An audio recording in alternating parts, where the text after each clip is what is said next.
What up, anime heads? It is the Eat the Cake crew. We're back, joined by my man Eric, and then Jackie.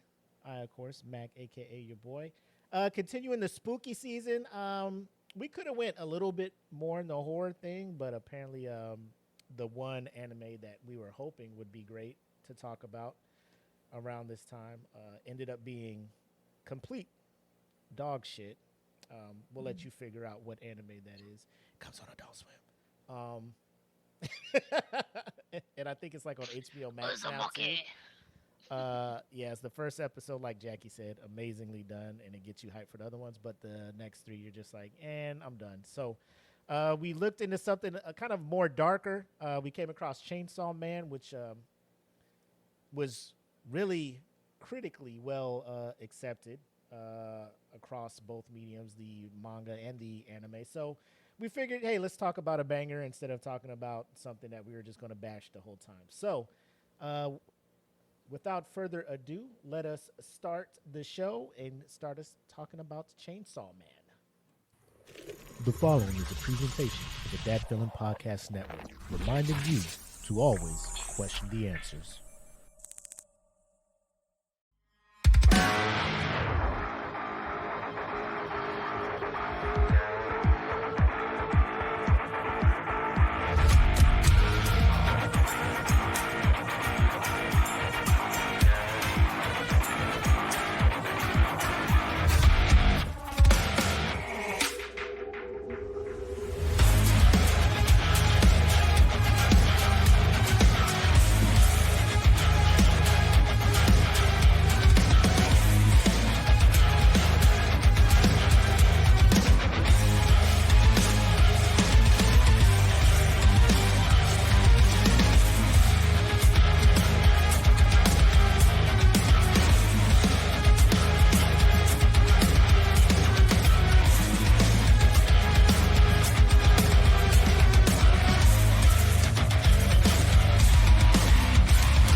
Just had to make sure we sent these links out. So I know, Eric, we were kind of talking behind the scenes before we went live. You just finished. Well, first of all, let me just say I appreciate you doing the homework, watching the first season, so we could talk about it tonight. What was your general impression of it overall? I thought it was great. I know it's been receiving, it receives high marks across the board as far as a lot of the reviews from the major, places everyone checks, IMDb, Rotten Tomatoes, My Anime List. They all kind of gave it at least eight plus, for its score. I agree. I think that for a first season, it really pulls you in right away. I enjoyed it from the start to the finish of the first season. So I agree. It's an 8 for me as well. So 8.5, something like that. What about you, Jackie?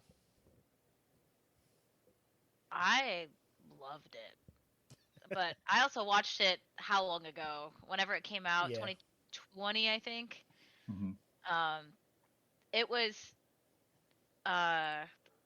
again. This is when I started getting into like the gory, more action animes the past few years, and Chainsaw Man was like the animation was a little bit different. It was really exciting to see that, and then all the gore that was going to come with it. And I was interested about like what it was going to be like. I didn't realize it was going to be like a dark comedy as well, which is nice. It puts that little bit of humor with the death and the sadness too, and the action. So I think it's fantastic. I can't wait until the next 2 seasons. Yeah, I was the same way. With a lot of these things, like it's so hard for me to. I think I'm more in tune with upcoming anime, like that are coming out the pipe, than I am with like upcoming manga. So like the new anime that'll come out, people are just like, "Have you read the manga?" I'm just like, "No, not yet." So like the anime, I think part one, or I think if you want to call this season one, it's 12 episodes long. So after that, you're just like, "Well, I need to know what the fuck happens next." So that's when I go to the manga after that, right? So, but I'm the same. I feel the Eric, you were talking about it. Some of the fans of the of the story before it went to the anime adaptation. We're just like, there's no way they're going to capture all the gore and there's just no way they'll display that on the screen. From what I saw, I'm like, bro, it gets pretty gruesome, you know. But just the character's transformation as a whole, I'm just like, bro, that looks like it hurts, you know. So 100% high marks from us over here at Eat the Cake. So without further ado, I think it's time for us to talk a little bit about the creator, Tatsuki Fujimoto, and how he came about with this whole story. So let's get into our creating the manga.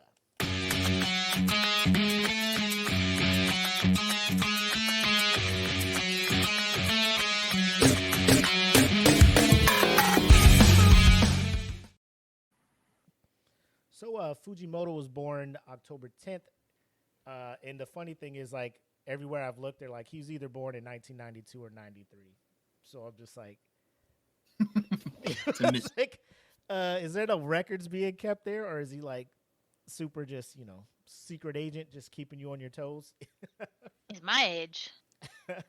Where's your manga at? I need you to step it up, Jackie. Come on, Jackie. We're waiting here. We're waiting here. The world's waiting Season for you. 1. But no, Fujimoto, born October 10th, 92 or 3. Again, a lot of these creators that come up with these stories start drawing at an early age. Didn't go to any kind of preparatory school, any kind of and the crazy part is, like, in Japan, they do have the schools where you go learn how to draw manga and the panels and storyboards and stuff. He had none of that. So he just,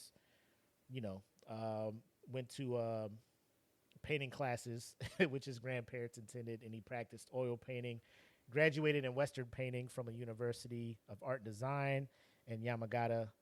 But after that, he, in 2011, which would make him, 19 or 18 at that point? Yeah, I was 18 or 17 in that year. Thanks for making me feel old, Jackie. But I digress. He drew his. He was born 1993. I can help you with that part. So at that age, 18 or 19, he drew and submitted his first one-shot work. A couple clucking chickens were still kicking in the schoolyard, which I thought was hilarious, which was nominated for the December Jump monthly award, right? So at that age, just creating something that gets the eye of Shonen Jump, it's pretty impressive without having, I guess you would call it formal training. Yeah, exactly. Yeah. I mean, go ahead. No, I mean, it's kind of like, in the States, you hear of course, there's all these different, art schools for people who want to design games or design any kind of media. But then you always have that one, prodigy who comes out of nowhere. It's like, I have no formal training, but I turned out this. And it's like, it blows everybody out of the water. That's what I thought of when I was reading. I was like, he probably caught everybody off guard being 18, not going to any of these schools. So it wasn't like he was getting name dropped by anybody from a school. You know what I mean?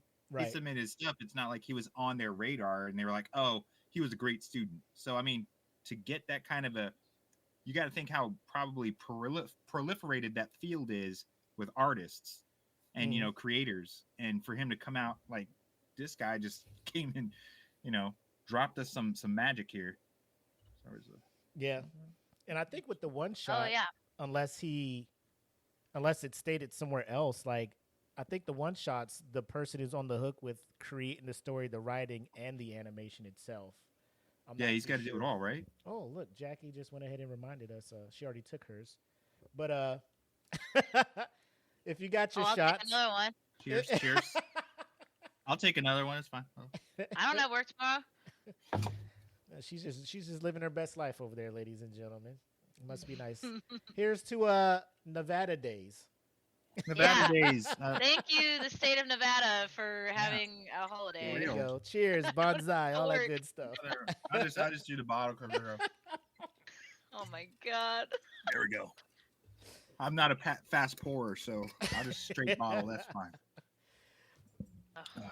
But like I was saying, it's unless it's explained somewhere else, I just assume that one shots it's the writer or the creator just doing it his whole self, just a one man show, one person show at that point. So Well, it's also just like that volume, or it's just a chapter. So hmm however long that chapter is. So maybe the volume is 5 chapters long, yeah, and that's the one shot. Like it's kind of like with Death Note was originally supposed to be a one shot, yep, and then he kept the story going. Yeah. yep, Yeah, I remember that from the last episode. Yeah, I was kind of wondering when they do these one shots. So they're responsible, like Willie's saying, for the whole setup. I mean, do they go? They have to outsource for music and stuff, right? Or do they not even worry about that Well, the one until shot's more like just a short Just the book, story. Yeah, just the yeah, manga. just yeah. I mean, do they get picked up afterwards and then someone sets them up with music and everything for the shows or for the series? Well, I don't think there's been actual one shots that have gotten animated adaptations. The only one I can Oh, think of, okay. I think, is Burn the Witch, that Tite Kubo did, the creator of Bleach. So Burn the Oh Witch, yeah. that Okay. was a one Okay. shot, and they took it and made it a 4-part kind of series. Because that's all a one shot would be, is probably like 4, maybe 5 shows or something like that, you know.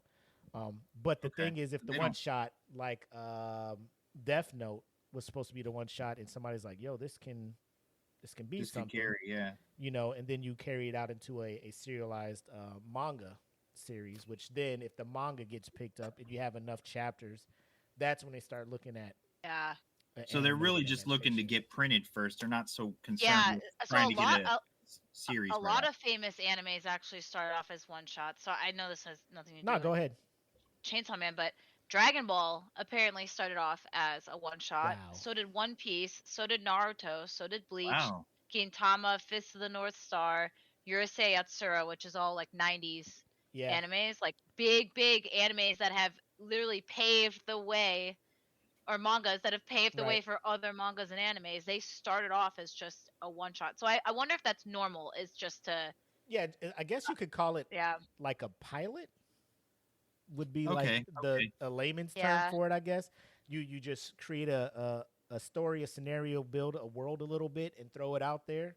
And if people are just like, "Yo, this is pretty good," then you can kind of expand Okay. on it. I would think when you're doing the one shot, you kind of have a bigger story in mind, because once they pick it up, yeah. they're just like, If you run get with it. You're like, "Well, I didn't think I'd get this far." yeah, You know. it'd be great to I see feel the like full that's what they build did with from that Promised though. Neverland. Oh, stop. We promised Like if you Neverland. could get a behind the scenes, get to see all that from the way Yeah. from the start up to hey, I submitted this and wow, that'd be great. That'd be cool to Yeah. see like a documentary or something. Yeah. Just to 100%. Shout out to Jen and Kaylee, who are here watching. Jen also says she feels old from Jackie's bragging about being young. Sorry. No, it's fine. We used to be that age and did the same thing to our mm, elders. mm, thank You old know, it's fudgy. crazy because now that I'm like in my 30s, and now that like I'm dealing with people The like younger that are folks. younger, 18, 19, 20, even like 22-year-olds. I just met this girl who was 20 years old Uh, last weekend, and I asked her how old she was. She's like, "Oh, I'm 20," and I was like, "Oh my uh, god." And it only gets she's better. and I made a joke that I was like getting too old for drinking, and she's like, "Well, how old are you?" I was like, "I'm 31." She goes, Oh, "What?" I was like, "Yeah. How old are you?" She's like, "I'm 20." I'm like, "Oh my god." Okay, never mind.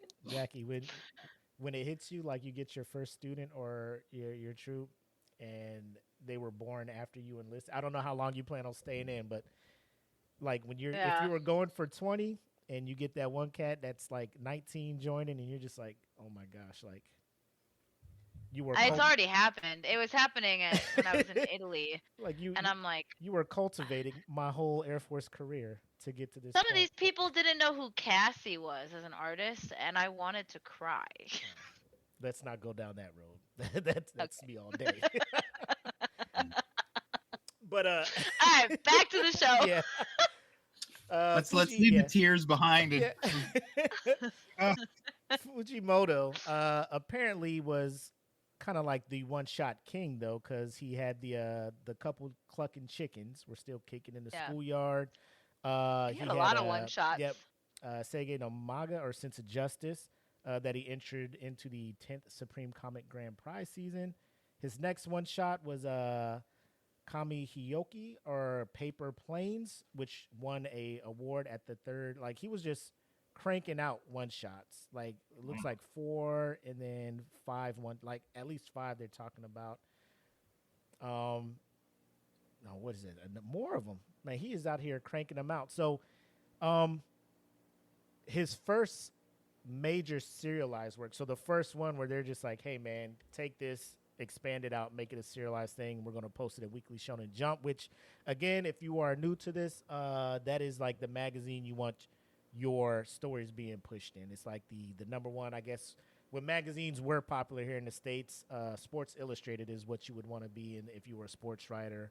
You know, The Source or anything like that would be what you want to be a part of if you were like reviewing hip hop, things like that. So Weekly Shonen Jump, that's when you make it. So his first one was Fire Punch. And that one did not get picked up as an anime, but I went and looked kind of like at the premise of it. And it sounds interesting to me. Like, I wish it kind of would have been picked up as a anime, but so Fire Punch, real quick, just takes place in the future of Frozen Earth, barren, purportedly by the Ice Witch, who is among a few that possesses special abilities known as blessings. A teenage boy named Angi has the blessing of regeneration along with his sister. The siblings help a few elders in their village, subsist on the meat of his severed arm. So I'm sitting there reading this thing, and I'm just like, bro, I need to see this. So I'll try to see if it's on Shonen Jump, the app. But it seems like it's a pretty good story. It's a dark fantasy set in a dystopian future, and a supernatural thriller is also the third kind of category it fits under. So I'm all about that stuff. Sounds interesting already, yeah. Yep. But that was picked up, and it ran for a bit. But we are here to talk about his first major, or I guess critically acclaimed major work, which is Chainsaw Man, which was also published in Weekly Shonen Jump from December 3rd, 2018 to December 14th, 2020. And then a second part was started up July 13th, 2022. Apparently he put that out. It started topping all kinds of manga lists over there in 2021 for male readers. It owned the best award for best shonen manga in 2021, the best overall manga in 2021, and then it won it again in 2022 and again for the third time in 2023. So, Wow.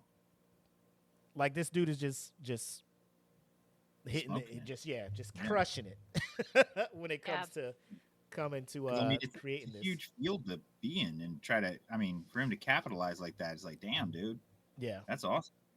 He also had a lot of inspiration. Like, he confirmed in an interview that it is called Chainsaw Man, but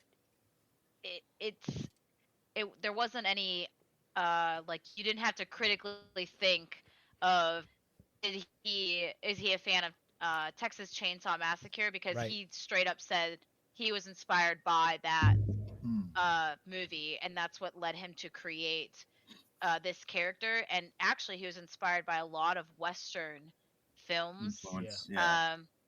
on top of like a lot of different horror and supernatural ones, and even some animes that he applied like a lot of that art and scenes and different things like throughout the entire series, which I think is absolutely genius. Mm-hmm. I don't think I've ever seen an anime or even a manga take from like Western culture movies and shows and actually apply them. Yeah. And if anyone's out there that knows differently, let us know. But like, I don't think I've ever seen it applied like this, where it's into this story, and it's pretty legit. Yeah.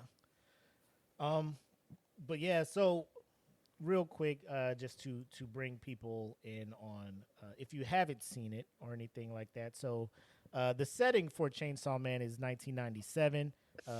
It happens in a alternate timeline where I think the Soviet Union is still around, and in this world, devils are a thing that exists, and they're born from like legit human fears.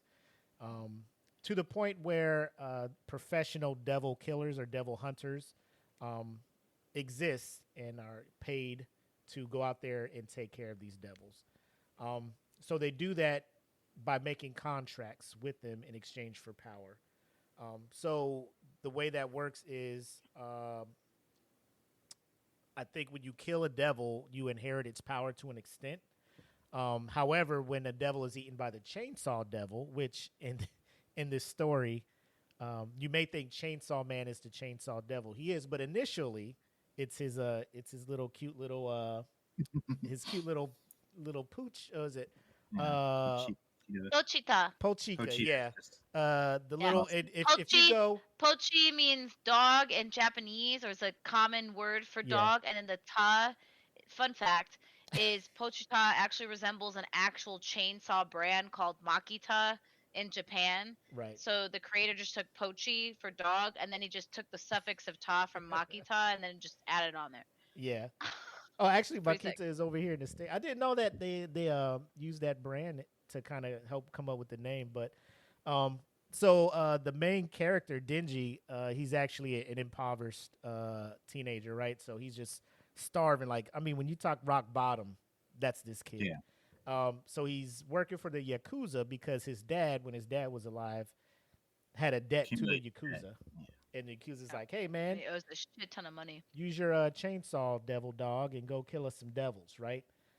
So that's what he was doing. And this man, like, when I was watching the anime, then you go back and read the manga. Like, the first impression obviously is the anime, but this man's just like, man, I wish the good life. Like, he's dreaming, like, man, you know what would be the good life? Bread with jam. Yeah. Yeah. A bath. He thinks a bath is a good life. He's like, And then he you know, wants a girlfriend that he can just hug. Yeah, yeah. Like Yeah. he's And go just to like, sleep with. I just want to cuddle with the woman. Yeah. Like that's Yeah. the life, And it's cool. He gets this bond with Pochita, Pochita. Pochita, and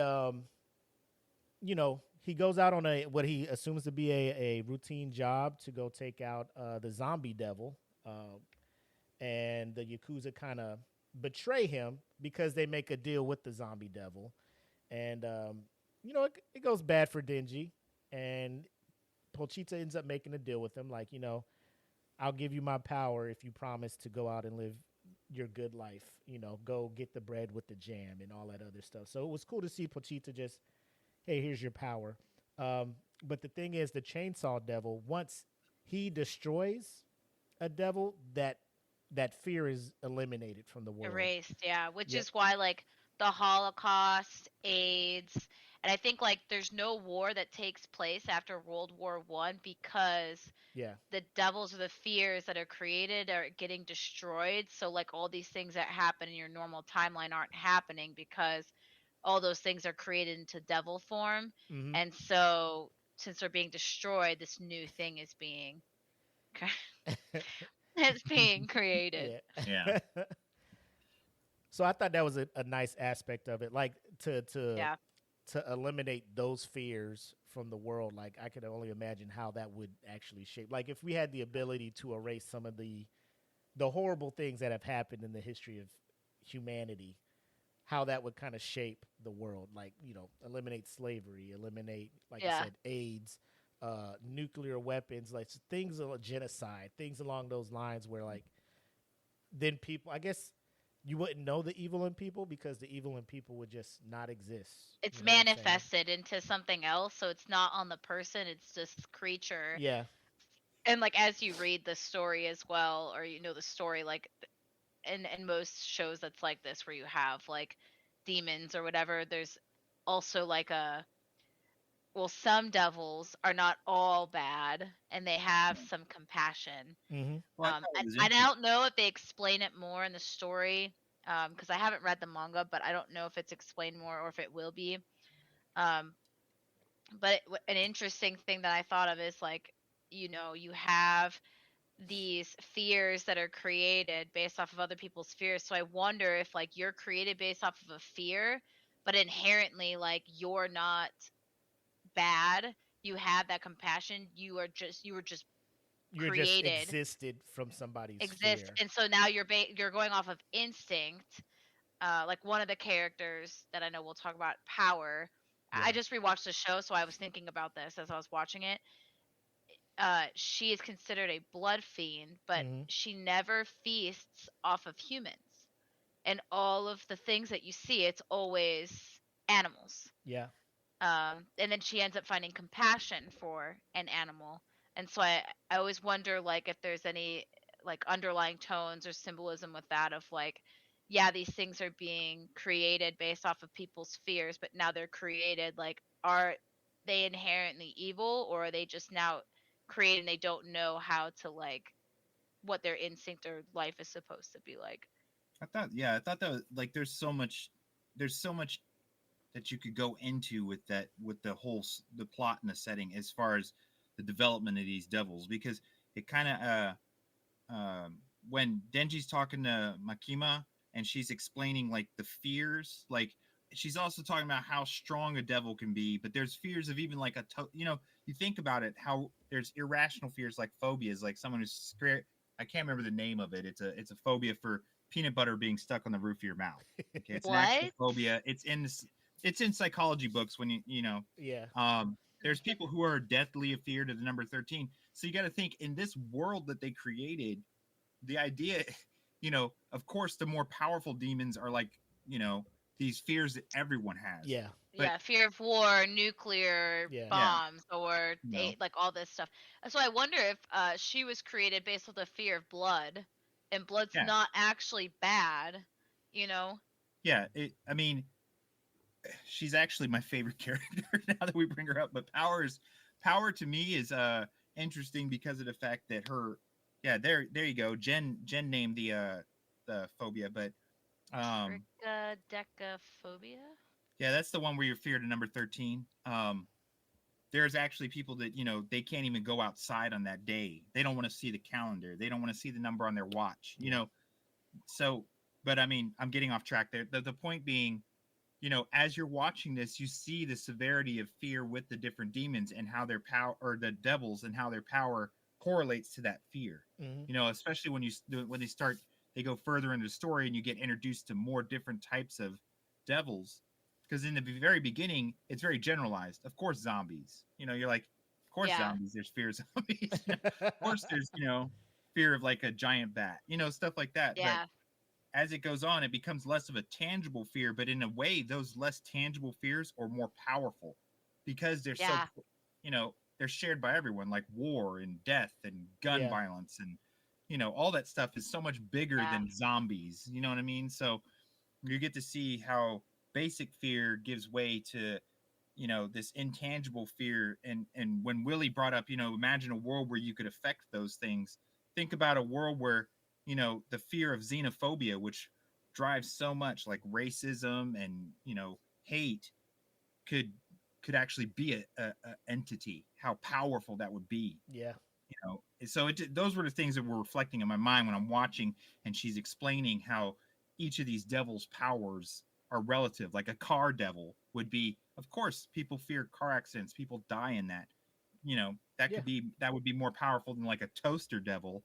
But you, as she's trying to explain, I think she's trying to hint towards the fact that a lot of people's fears that are of the unknown, or the things you can't grasp, are so much more powerful. Yeah. I just thought that was a very interesting approach to the story in general. Yeah. 100%. Um, but when you have fear that is manifesting in things like that, like the gun devil, people, the fear of guns, especially like you think about nowadays, the back and forth school shootings and things like that, things that are just tragic. There's actually one of the devils that he's hired, or that his mission once he joins these devil hunters is to go out and take care of the gun devil. But the devil hunters, you mentioned Makima, um, being, I guess, the leader, the public safety division. It's led by Makima. Then you have a more experienced devil hunter, Hayakawa, and begins training with Power, like you guys mentioned, the Blood Fiend, which is probably in the 12 episodes, probably the more complex character, because when you first meet her, you probably think one thing, because she has the devil horns, she's drinking blood from animals. You're just like, oh, she's got to be like evil. But like you mentioned, Jackie, there's another side of her where she's taking care of an Compassion. actual animal. Yeah. And um, she does some things throughout the 12 episodes. You're like, are you cool or are you not? Because I feel like you're trying to fuck Yeah. over somebody, but then, so it's one of the more complex characters in the anime and in the story. And then you have a veteran devil hunter, Kashibi. All of them fight several enemies, and the enemies are starting to turn up because they want the power. If they defeat Denji, who has the chainsaw devil in him, then they would get the ability to then be able to, I guess, decide what fears stay and go from humanity. So he's kind of like the MacGuffin, if you will. Mm. Everybody wants the power he has. Yeah. So there's that. But the characters are amazing across the board. Yeah. There was actual Great character yeah, design. not to ruin anything, but there's a death of a character in the first 12 episodes where you're just like, well, damn, well, Yeah. I thought y'all was gonna be crew for life, but she gone. Uh, but overall, looking at it, I forgot to look up. Jackie, do you have any information on how many volumes this manga Yeah. has sold and So where it 17 ranks? volumes in Japanese, 15 in English. Part 1 does have 97 chapters, I Uh-huh. saw. And there's 13 story arcs. It's still ongoing, so it started, like you said, in December 2018. Hmm. So the first part right now is the public safety saga, as you mentioned, and now the second part is the academy saga, which follows Denji going to school. Yeah, the school arc. Yep. Yeah, so I don't know much about that one, but uh, they sold more than 28 million copies, and then as you talked about previously, all of the awards, like it's just a really great story. The art is awesome. Hmm. The designs for even all the devils, it's an interesting take. Does it have similar aspect? Like when I first watched Chainsaw Man, it definitely gave me a little bit of One Punch Man vibes, because in One Punch Man, you know how you have like the ranked or the different like demons or whatever that show up. I can't remember what they're Yeah. called right now.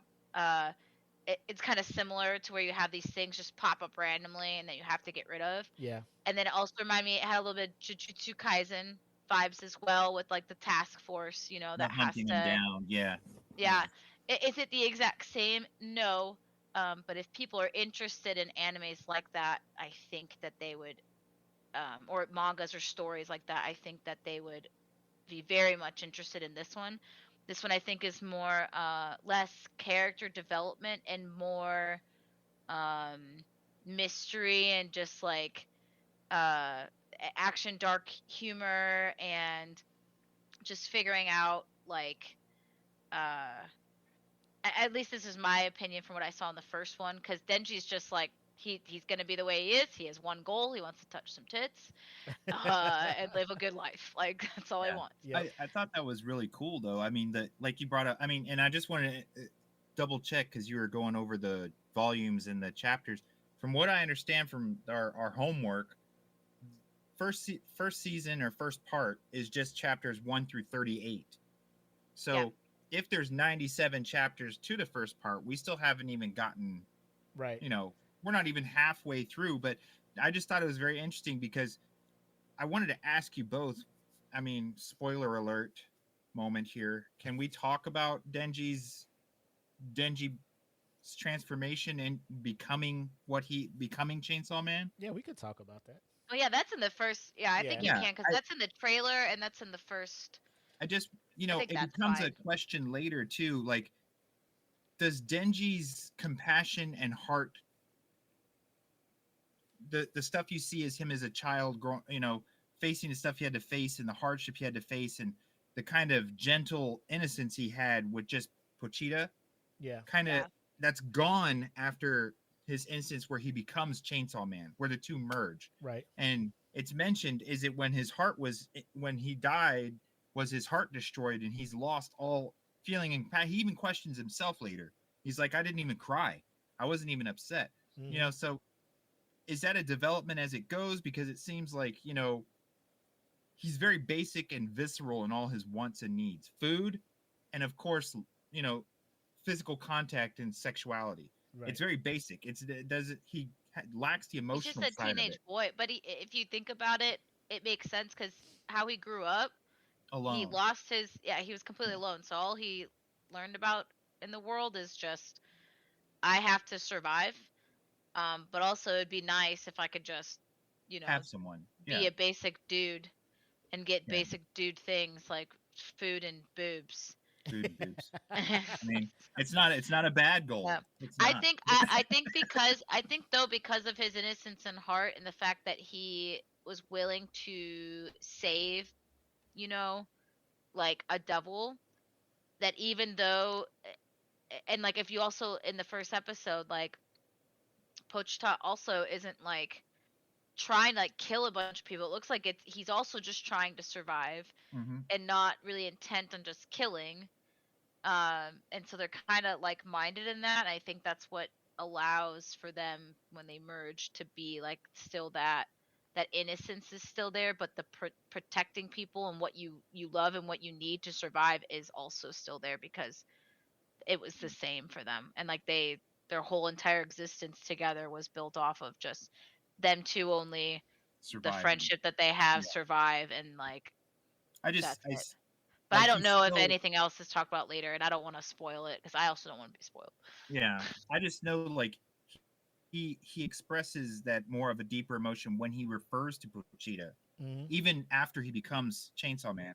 When he thinks of him or refers back, he still has that bond. But throughout the whole thing, with the exception of physical wants like boobies, he doesn't express a whole lot of emotional attachment to anything.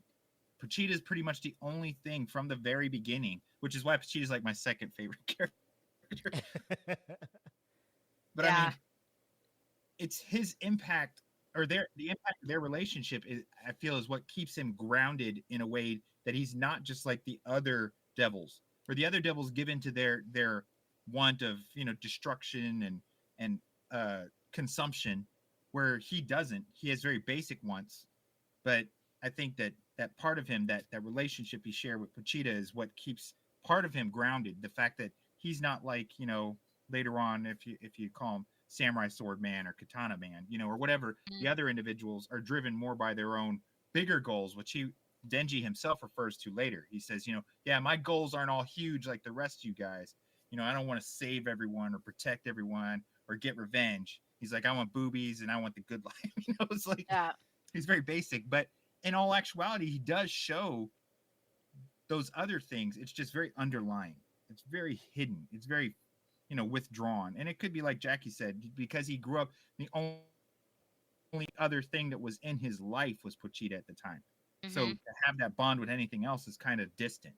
But I just thought it was interesting. I wanted to see what you guys thought as his, I don't know what you call it, motivation, his drive, and whether or not he actually cares enough to make these things, or is it all just for the basic survival things that he wants? I wouldn't know what his I like. real motive would be. You know, um, I mean, first, you don't want to die, right? So the zombie guys are after him, and like the crazy thing is that if oh shit, look who jumped in here. Hold on, ladies and gentlemen, the one and only Yes, sir. Deontay, Yeah. the Oh, what motherfucking up? giant. Oh, What's going on? hey! Good to see you, man. Long time no see. That's my brother Look at right that. Man, But it's been a hot minute. it has, there. Yeah. bro. It has, man. Welcome back. Good to see you. Good to see you. Almost needs no I introduction, made but I it by a felt I needed miracle. to. Oh yeah. Appreciate you jumping on, man. But now that you're here, I don't know how much you've seen or if you want to catch up. One, I guess, real quick, general overall take on the Chainsaw Man manga story, the story, anime, however you want to look at it. Everybody here, we're saying on a scale to 10, at least an 8 or higher Mhm. if you want it to be that way. But what are your thoughts on it, bro? Um, I'm pretty much going to give it a 9. a solid 9, maybe a 9.5, depending on how good of mood I'm in. But Chainsaw Man is definitely up there, both manga and anime. Cool. But the point you made, Eric, like a part of me wants to feel like his motivation is to rid the world of all these devils, right? To erase fear from people, being in the situation he was in, fearing, dying from hunger, just where he's from, probably not wanting anybody else to go through something like that. But you see, once he joins the Devil Hunters and he sees Makima, like he's just like, I gotta be with her. You know what I'm saying? Mhm. And without giving too much away, with I think the first 12 episodes is only like one part of the first arc, right? Because Yeah. 38 chapters. the second part, I guess you want to call it season 2 or however they want to label the next session of episodes coming out. A lot of things will be revealed, and you'll probably start looking at characters from the first 12 episodes that you were just like, I like them, and then you'll start looking at them like, maybe I shouldn't have liked them type stuff. But I at this point, without giving too much away, the first 12 episodes or the first, like you said, 38 chapters, I think the reader and the watcher is thinking like, Denji is probably wanting to be a hero and wanting to get rid of these evil fears that are out here manifesting, or if anything, getting rid of them so they can't be used by people who want to use them for harm. Like the Yakuza who want to make deals with all these devils to use them. So I think for me, I'm just like, he wants to be a hero, but I've never sat and really thought about what is really driving him at that point. You got anything, Jackie? No, I think personally, I think that it started off with just a basic necessity to survive because uh he just needed to eat. Like that's all it was. So that's what was driving him, is to survive to the next day and feed himself and Pochita. But now that Makima has given him some type of purpose, and that purpose comes with food, but in addition to that, it's that she's just giving him like something to look forward to, and it's something he's never seen before. That's his new purpose now, and that's what's driving him now. And I think it's just very single-minded, and that it includes like helping other people because he also doesn't want people to hurt. But what's driving him to continue to do it is he's found a purpose now, instead of Makima. just like wondering what his life is supposed to be like. Instead of just surviving, he's found a course for his life, a path. Yeah. Yeah, he goes all out for that. Whew. Yeah. That's a lot good point. With the Makima, like being patient, because a lot of the other female characters like get the fuck away from me type stuff, but she's like patient. She's patient with him, willing to talk. She knows what he wants, right? She's just like, I'll let you touch my boobs if you go do this type stuff. So I mean, he's being used in a sense, Yeah, she knows. Which Well, her whole her whole character, I think what the creator has said is she's manipulative And control. and 100%. controlling. So Yeah, all what she about does control. is when she finds use of people, she's going to figure out what motivates them. Mhm. And so that's why she's so patient, because she knows she's going to get something out of it, and all she's got to do is dangle what it is that that person wants. And it's fun for her because it's so easy to get people to listen to her and do her bidding. And so that's why her patience is there, because people are listening to what she wants and doing what she wants them to do. If her patience is gone, well, if you watch the show or read the story, you know what's gonna happen. Exactly. Watch out for her. And Another she's still very calm too, man. another thing I Mhm. wanna bring up is the level of determination, or I guess how strong her manipulation is, because every time my man Denji pulls that cord and transforms, like he feels the pain of the chainsaws coming out of his. It's not like it's not like Yeah. Wolverine where, it's a shriek and it's just like, let's go, bub. Like, he feels the tearing of the skin, the bone and everything, and every time he pulls that cord, he's like, it's go time. He endures that pain in order to do what he needs to do, and the fact that I think for him, like the fuel is like the blood from like his kills, right? Because I think when he's the one episode where he's fighting the Eternal Devil, The Infinity, the Infinity, Infinity Devil was like constant fuel. and he's just down there, Man. just like, man, he's like, this blood is gross, but it's keeping But I me can keep going. I'm going. juiced up. Yeah, Yeah. and the devil's just like, all right, I fucking quit. It's almost like I've come to bargain with you, Dormammu. Like it was one of those things where my man is just like, I can't fucking take this shit no more. All right, you Yeah, win. the devil wanted to die. It showed him his heart. It's like, go ahead and Please cut kill my me. heart because Yeah. I'm tired of the pain. Because I mean, yeah, he was endless, but that's endless pain. I Yeah. mean, Denji was there cutting down everything for 3 days straight. You got to imagine that pain, the chainsaw pain for 3 Yeah. days, getting stuff hacked off. I'm like, Man. of course he wanted to die. He's Yeah. like, just kill me now. Kill me now. Dog. It's like, that sucks. But yep. So I think we beat this dead horse. Talking about the manga and the creator. Well, I do have some fun Oh, facts. Let's go with the fun facts. Okay. So the first fun fact is apparently Chainsaw Man's main protagonist Denji made a cameo in chapter 259 of My Hero Academia. Shut So up. it's in that chapter. It's when they were in the Paranormal Liberation Front raid team, and I forget what I think it's Fat Man. In that he's in the front, and right behind him you can see Denji as Chainsaw Man. Yeah. He's running in there in front of what's his name? I guess Fat Gum, the big Yeah, the Fat Gum. Yeah. That's what it is, Fat Gum. Wow. Yeah. I was like, what? Sorry, I have a bunch. The other one is apparently the Gun Devil's death list doesn't just have like the list of random names. It also has like famous anime and manga creator names. So like the author of Golden Kamui, Satoru Noda, author of Black Clover, Yuki Tabata, author of My Hero Academia, Kohei Horikoshi, author of One Piece, Ichiro Ichiro Oda, He was coming for Author of a- everybody. author of Attack on Titan, Hajime Isayama, author of Bleach, Tite Kubo, and also the famous devil. Oh yeah, well I won't say that one. Sorry, but like it also has like it has like I didn't know that, so I was like, oh that's funny. Yeah. And then I guess the creator in an interview, he revealed that Makima also has a very kinky side and said that she owns a strap-on.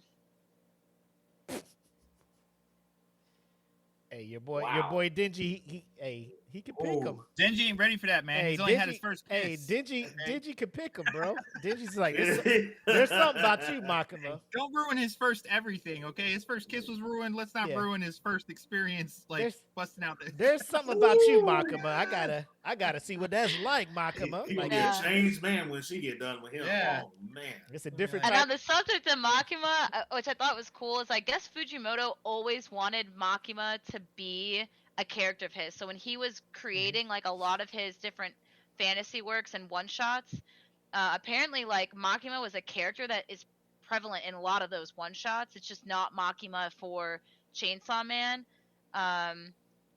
But he already knew like what Makima was going to look like and who she was going to be like before he even started working on Chainsaw Man.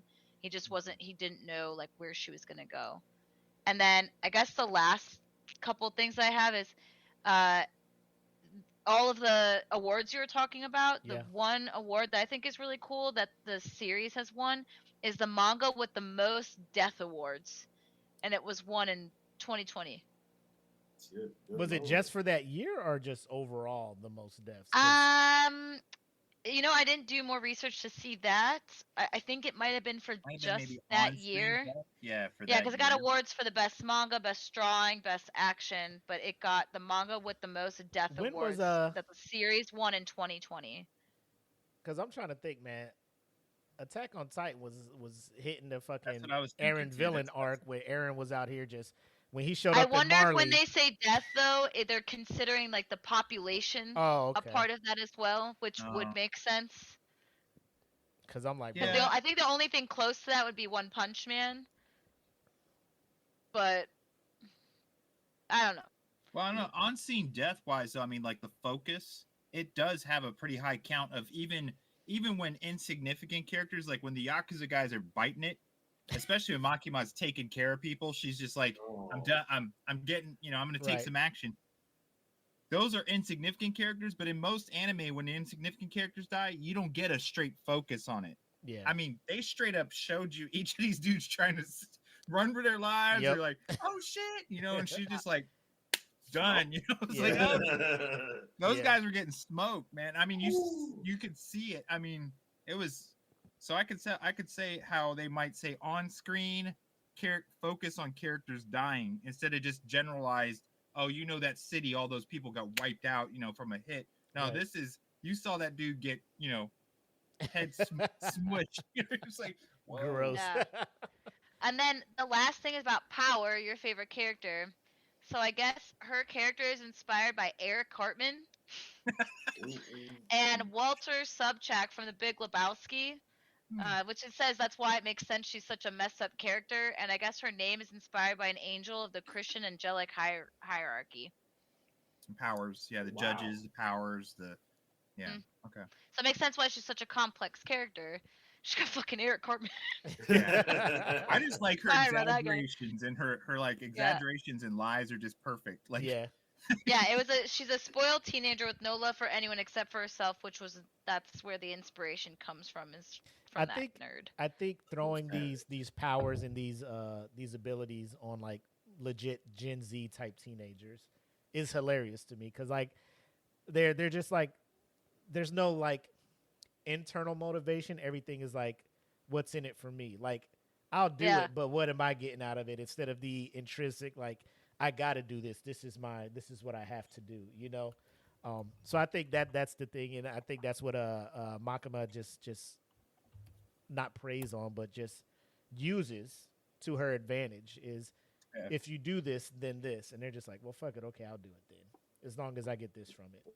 It's very simple control, like conditioning control, like you do with a dog. You do this for me, you get a prize, and she likes that they're very. I mean, I think Aki's different because she knows he's driven by his own motivations that are more, I don't know, personal.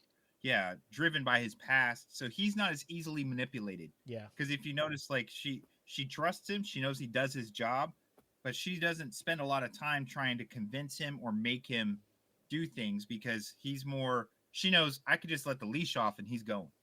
You know what I mean? He's driven by his own. He doesn't need that reward. Yeah, his reward is getting to pursue his revenge. So, but yeah, she's definitely, the manipulation is just amazing. Yeah, it's not a whole lot of Dekus on this squad that are just out here trying to be the best hero for humanity. These dudes are like, I'll do it, but what am I getting out of it? So yeah. With that being said, it is time for us to get into the anime that was beautifully done and drawn by Mappa, and some amazing music that I'm sure Jackie cannot wait to talk to you all about. So we knew this. Yeah, 100%. I was like, oh, she's gonna love this. Watching this, I was like, yeah, Jackie's gonna be all on it. Ladies and gentlemen, let's get into our anime adaptation segment.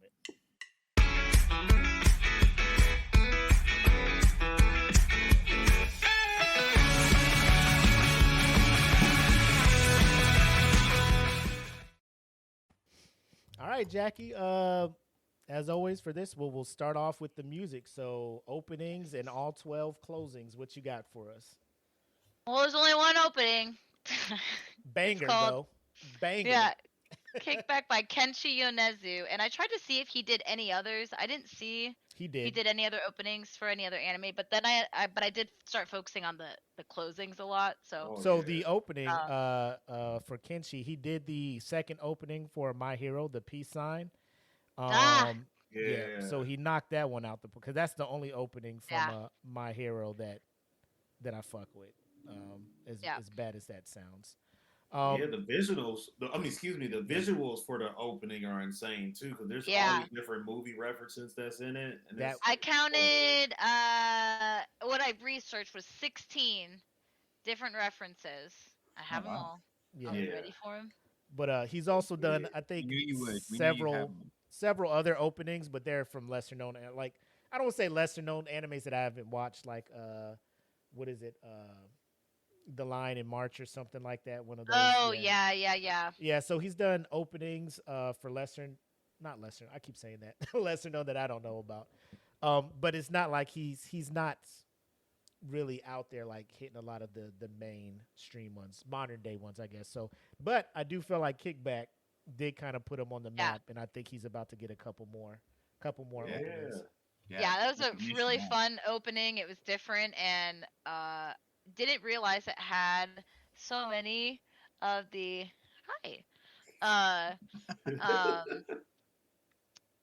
references to the movies until like I was like researching it. So the first, this is not in order, but I'll just talk about it. Like the opening shot, I'm not too familiar with this, but it makes a reference to Divine Comedy, which is the literary masterpiece by an Italian poet named Dante Alighieri. Which his work just tells a tale about a pilgrim who goes through the stages of the afterlife, hell, purgatory, and heaven. So when Denji's pulling on his cord, there's an illustration of that art that's in the background, and that's what that Very, very is famous. a reference Yeah. to, and it's talking about the cunningness of a politician, the eighth circle of hell, which makes sense because he's a devil, so it's already like starting off with that. Yeah. And then of course, Chainsaw Massacre is in there. So when Denji's sitting there holding Pochita as he's sitting down, like instead of it being like the rotting corpse on a monument that's in the movie, it's instead Denji that's holding Pochita, which is also kind of ironic because Pochita's dead, but he's inside him, so you can say that he's kind of rotting inside of him if you want. And then Pulp Fiction with the gun. Yeah, that was sick. Then you have another Tarantino scene when Makima and everyone's walking through the empty Tokyo streets. So that's Reservoir Dogs. The best Tarantino. Oh yeah, here we go. Yeah, so that one right there. Look at that. And then, sorry, where else are we going for? There's the chain. Yep, there's Pulp Fiction. Oh, that one. Sorry, pause. That's 3 references for. She's like 5, pause. 6. Hold on. Let me. So many. Right there. Okay. So this one, as they're going into that hole, this is a Japanese reference.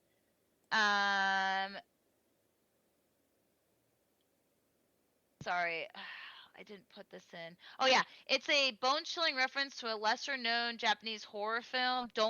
Oh wait, that's different. Hold on, I think I'm. I forget what this one is. Go to the next one. Okay, this one right here is based off of, I think it's Constantine. Hold on. I thought it had something to do with like the old timey doctors. Yeah. Used to wear those masks. This gave me the I don't know if you guys. No, here it is. I found it. It's this has to do with the Coen brothers, No Country for Old Men. Follows the fictional killings of hitman Anton Chigurh in 1980s West Texas. Even with the simple act of moving his shoes, Chigurh has a cold and distant look on his face, which Chainsaw Man reimagines with its masked character, Galgali. Oh. So that's what that's based off of. Okay, now I'm in here. So the car scene right here, this is with Leonardo DiCaprio, Once Upon a Time in Hollywood, which is pretty sick. This one is with I think this is with Attack of the Killer Tomatoes. I think it's. Oh, because look at the poster over here. Yes, which, believe it or not, the first devil that Denji kills is a tomato devil. Yep. Man. This one is Don't Look Up. For the Netflix. Yeah, the Japanese, lesser known Japanese horror film. It's called it involves around a film crew that's being haunted by a pale woman dressed in white. The iconic scene shows actress whatever, and the supporting actress is possessed by the ghost laughs maniacally in the background, which was Power. Yeah. And then this one is Jacob's Ladder. So I guess this scene is referenced, shows Jacob's final moments when he returns home. He's reuniting with his son, who's patiently waiting on the stairs. In reality, the soldier was inside a triage tent where doctors soon declared his passing. So this is Jacob's Ladder. This one has to do with Constantine. This one's Constantine. Yeah, Constantine. Okay. Yes. And then this is just a reference to a chapter of them sitting at the movie. A lot of the next few scenes are just like the manga and anime itself. It's nothing any crazy. Mhm. The next one is going to be when they're about to go bowling, and that is in reference to the Big Lebowski right Yeah, here. yeah, I knew this was Big Yeah. Lebowski. Yep. And then after this, okay, so this one, I read something that this was in reference to Thor, the most recent one. Rockstar, I can't remember what that one's called Love and Thunder. because of Love and the Thunder? the way that it was like presented, but I couldn't find that anymore when I Googled it. So someone talked about The lettering kind of matches the whole. yeah, it was school, the but lettering. yeah. Some people said they think it was Thor, but I could not get that confirmed. This was nothing. This is just a regular anime. And then if you keep going, there's one where he's like bursting out of something and there's like blood everywhere. Which is, keep going. That one's nothing. I Nope. think these are just the action shots from Yes. yeah. Yeah, Which are keep pretty dope. going. I'm gonna let those Okay, ride so you it's can see 'em. after this one. He's bursting out, and that one is to Neon Evangelion, which I'll tell you in a second. It's coming up, I think, right here. Yeah, right here. So as he's bursting out right here, that's in reference to Neon Evangelion, and then the next one is that ball, which is to do with Fight Club. Oh yeah. Yeah, so if you press play, you'll see it rolling, and then that's like where the reference is from, is Fight Club. It goes the next scene right here. Yeah. Yep. So as it's going, that's where you got Fight Club, and then the last one, it did do like we just don't know this. It was it came full circle with a nod to the latest one-shot manga by the Chainsaw author. The opening sequence shows Power walking away from a fire explosion, so apparently that's similar to a iconic scene that's in Goodbye Eri, which is a manga that explores sensitive topics such as death and mourning through a teenager known as Utah, the aspiring filmmaker, tries to cope with the mother's illness and death by documenting the events, but not everyone is pleased with his creative efforts. The scenes may be going off the cliche trope that cool guys don't look at explosions. Also, there's that too. But for the case of Utah, the explosion acts as a cathartic moment in his life. So it's a little bit of a nod to one of his one shots. So a lot of references. I thought it was pretty sick. I mean, some of those references 90 are to, seconds of animation, and they crammed so much pop culture into it. Brilliant. Yeah. It's Brilliant. surprising to see how much Western cinema, Western 90s cinema influences they focused on there, because I mean Reservoir Dogs is, I mean, it's, to me that's probably Tarantino's best, and I felt that vibe with when the groups are together. Like one of my favorite things about this is how their uniforms and stuff. It's just the when they're on mission, but before anything really kicks off, it feels like a slice of life kind of show. Like they just go out to eat, they go and wake up in the morning, and it's very slice of life like, and you get to see character interaction more so, like you mentioned character building and so forth, but this is more like it's building that unity or the cohesion of the group, or the failure to have cohesion, where you see Denji and Power living with Aki and it's just like total chaos. But you get to see that, and you don't see that often. So I thought that build was awesome, because it shows like his focus on characters is great. Yeah, I don't. It was very interesting, like I said before, like to see this guy like take Western pop culture and put it into an anime like this. Never would have thought that would ever happen. I thought it was super cool. It makes sense because he's my age, so I guess he's with it. I don't know. Boo. But I do want to. But the thing is, I don't even watch movies, so half the references, like I haven't even seen any of those movies. So That's what I mean. Really, They're older movies. They have any effect on me. Yeah. 92, 93, we're saying for his birthday. I mean, you're talking Big Lebowski, Fight Club, all these movies. He was a child. I have seen Fight Club, but I haven't seen like the Big Lebowski. I haven't seen Once Upon a Time in Hollywood, which I think is a remake. The most recent one is a remake, isn't it? Sort of. It's based on the original. But Yeah. Yeah, There's some Tarantino-isms. yeah, Yeah, Reservoir Dogs is my favorite reference. though, in that exactly. whole Reservoir movie. Dogs is probably Tarantino's best work, Yeah. Oh, most yeah. cohesive work throughout the whole movie. Whereas some of his stuff goes off into the batshit crazy, like Dusk Till Dawn, where you're like bank robbery, 2 guys, then suddenly it's vampires in Mexico. Like, Yeah. What? Yeah. so I mean, Reservoir Dogs though is probably one of the best ever dialogue between people. That's why I felt it when these characters have that going. You know, like that's what carries Reservoir Dogs. They don't even know each other's names in the movie, but their Yeah. interaction and the dialogue between them makes that movie like unmatched Yeah. when it comes to Yeah. that. And his bringing the characters together and their interactions reminded me of that. It was like really good. Before we start talking about the ending, since Deontay just got on here, you have your Again? shot, Oh. Monsieur. Oh, hold I on. do have a shot. Oh, my man Dang. jumped Okay. in late and was prepared. Let's go. Okay, you ready, I dude? stayed Man? strapped. Let's go.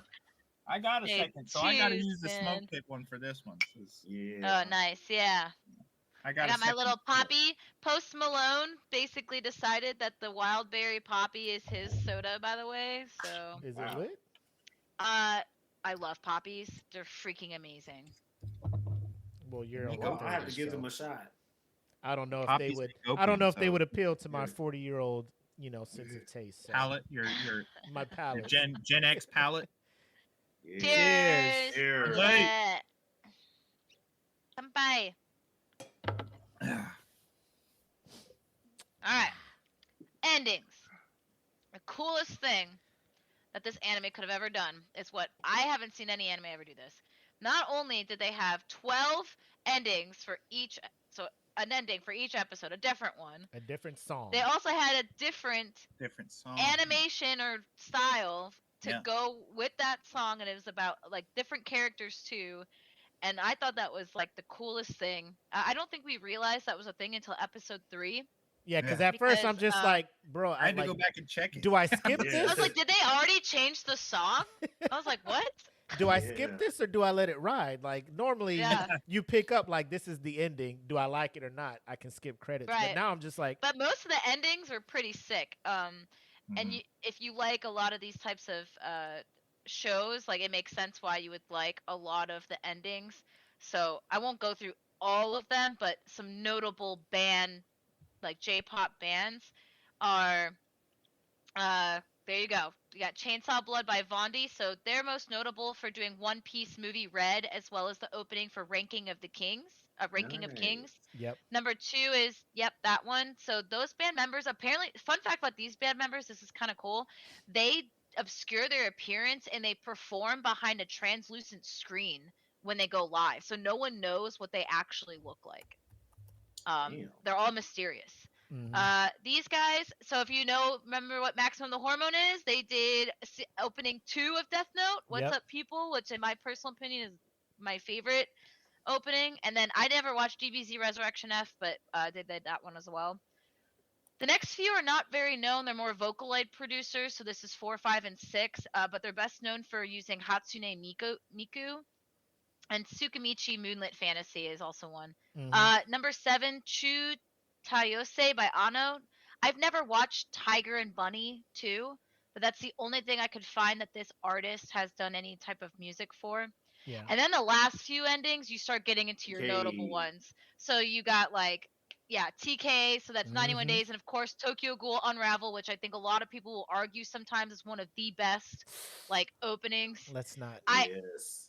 Let's I not do disagree. that. We can talk about that a different time. Yeah. I liked it. I would say it's one of the best. Aimer is like, I would say Aimer, Queen Bee, and Banger. Eve are your top 3. Aimer is one of those ones, man. Like Demon Fate Stay Slayer. Night, Vinland Saga, Season 2 opening of Fire Force, Talk like about opening it. 3 of Sound Demon Slayer, which is Talk one about of my favorite openings because I love that season because I love the sound of Shira. It's such a fun arc. I like that character, him. If you like watching Spice and Wolf, I watched it back when it first came out. They reanimated it, so it's a little bit different. And then of course, Ranking of Kings again. Dogland by People One. I think they only did Chainsaw. I could not find anything else. by them. And then Queen Bee, if you are a Dororo fan, like Queen Bee is fucking it. Lit. They also did Devilman Crybaby, Tokyo Ghoul Re, which I don't really like Tokyo Ghoul Re, but whatever. Undead Luck, if you watch that, that's on my watch list. Oshinoko, I'm currently watching that. It's fucking messed up. And then last one, Fight Song by Eve, which JJK. praise be JJK, Promised Neverland, second opening of Dororo, MHA, which this is personally my opinion, the best season of MHA, okay, because that is where you got Dark Deku. And this is also when I personally think it's one of the best openings. And also, they did the opening for Bubble. If you haven't watched that movie, it's about some parkour shit with some chick that comes down in a bubble from outer space. You should watch it. It's on Netflix. I liked it. It was great. I found so many songs and also random artists that I was like, this is cool. So I just started adding them to like, my list. Yeah, and then you look it up and it shows all these suggestions of other artists that are similar, and it's just like this rabbit hole. The best rabbit hole. That's the best rabbit hole to go down. It's just cool. It was cool, and I actually was rewatching Chainsaw Man today while I was working, because I worked from home. I did. No, I really did. I worked from home. I logged on and I started doing shit, and I put it in the background. But I put it on English dub, which I did not watch it English dub the first time. But I put English dub just because I wasn't going to be able to pay attention to it, so I wanted it there. You watched it sub first, right? Yes, I did. Was it still comparable? Prefer the sub? Dub actually wasn't that bad. I did not hate the dub. Okay. Didn't hate it. I had to watch it dub, and I had to turn off the subtitles because they were so off. They're different.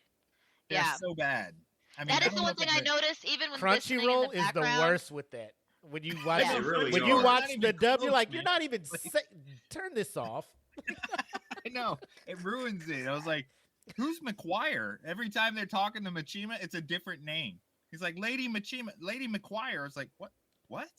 Yeah, there's a list of things that Crunchyroll gets in troubles for, and that is the number one thing with everybody. Like, bitch, why am I paying you $100+ fucking dollars a year to be your super fan, and you can't even get the subtitles right? Like, what's going on? I've been your biggest fan for like 10 years now. Jackie what is happening? 10 toes down. Like, they sent her shades when she showed me her membership kit. I was like, where the fuck is mine? She's like, are you a super fan? And I went and looked at it. I was like, nah, I'm cool, bro. Jackie is 10 toes down. Yeah, man, I'm for a super Crunchyroll. fan. I've been a super fan. Fuck these guys. She put her shades on. I want together. those. Yeah. But yeah, it was really cool. Like, I think all the artists that they selected, like, there was not a bad song, in my personal opinion, that they picked for the ending. They all fit really good. I just fit. The scenes when shows just take the creative like chance to do that, because like you said, I watched the first one and then the second episode starts the same opening, it ends. I'm just like, am I tripping?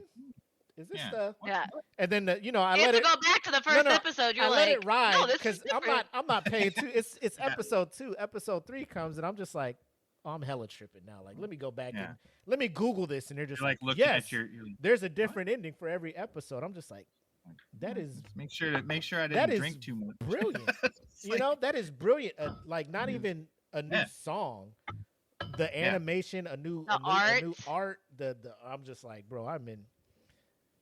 It really made each episode seem so significant and different and unique to to that character, and that it was about that. Like, there's episodes that you'll get where you want to focus on certain characters sometimes and go into their backstory and whatever you want to highlight.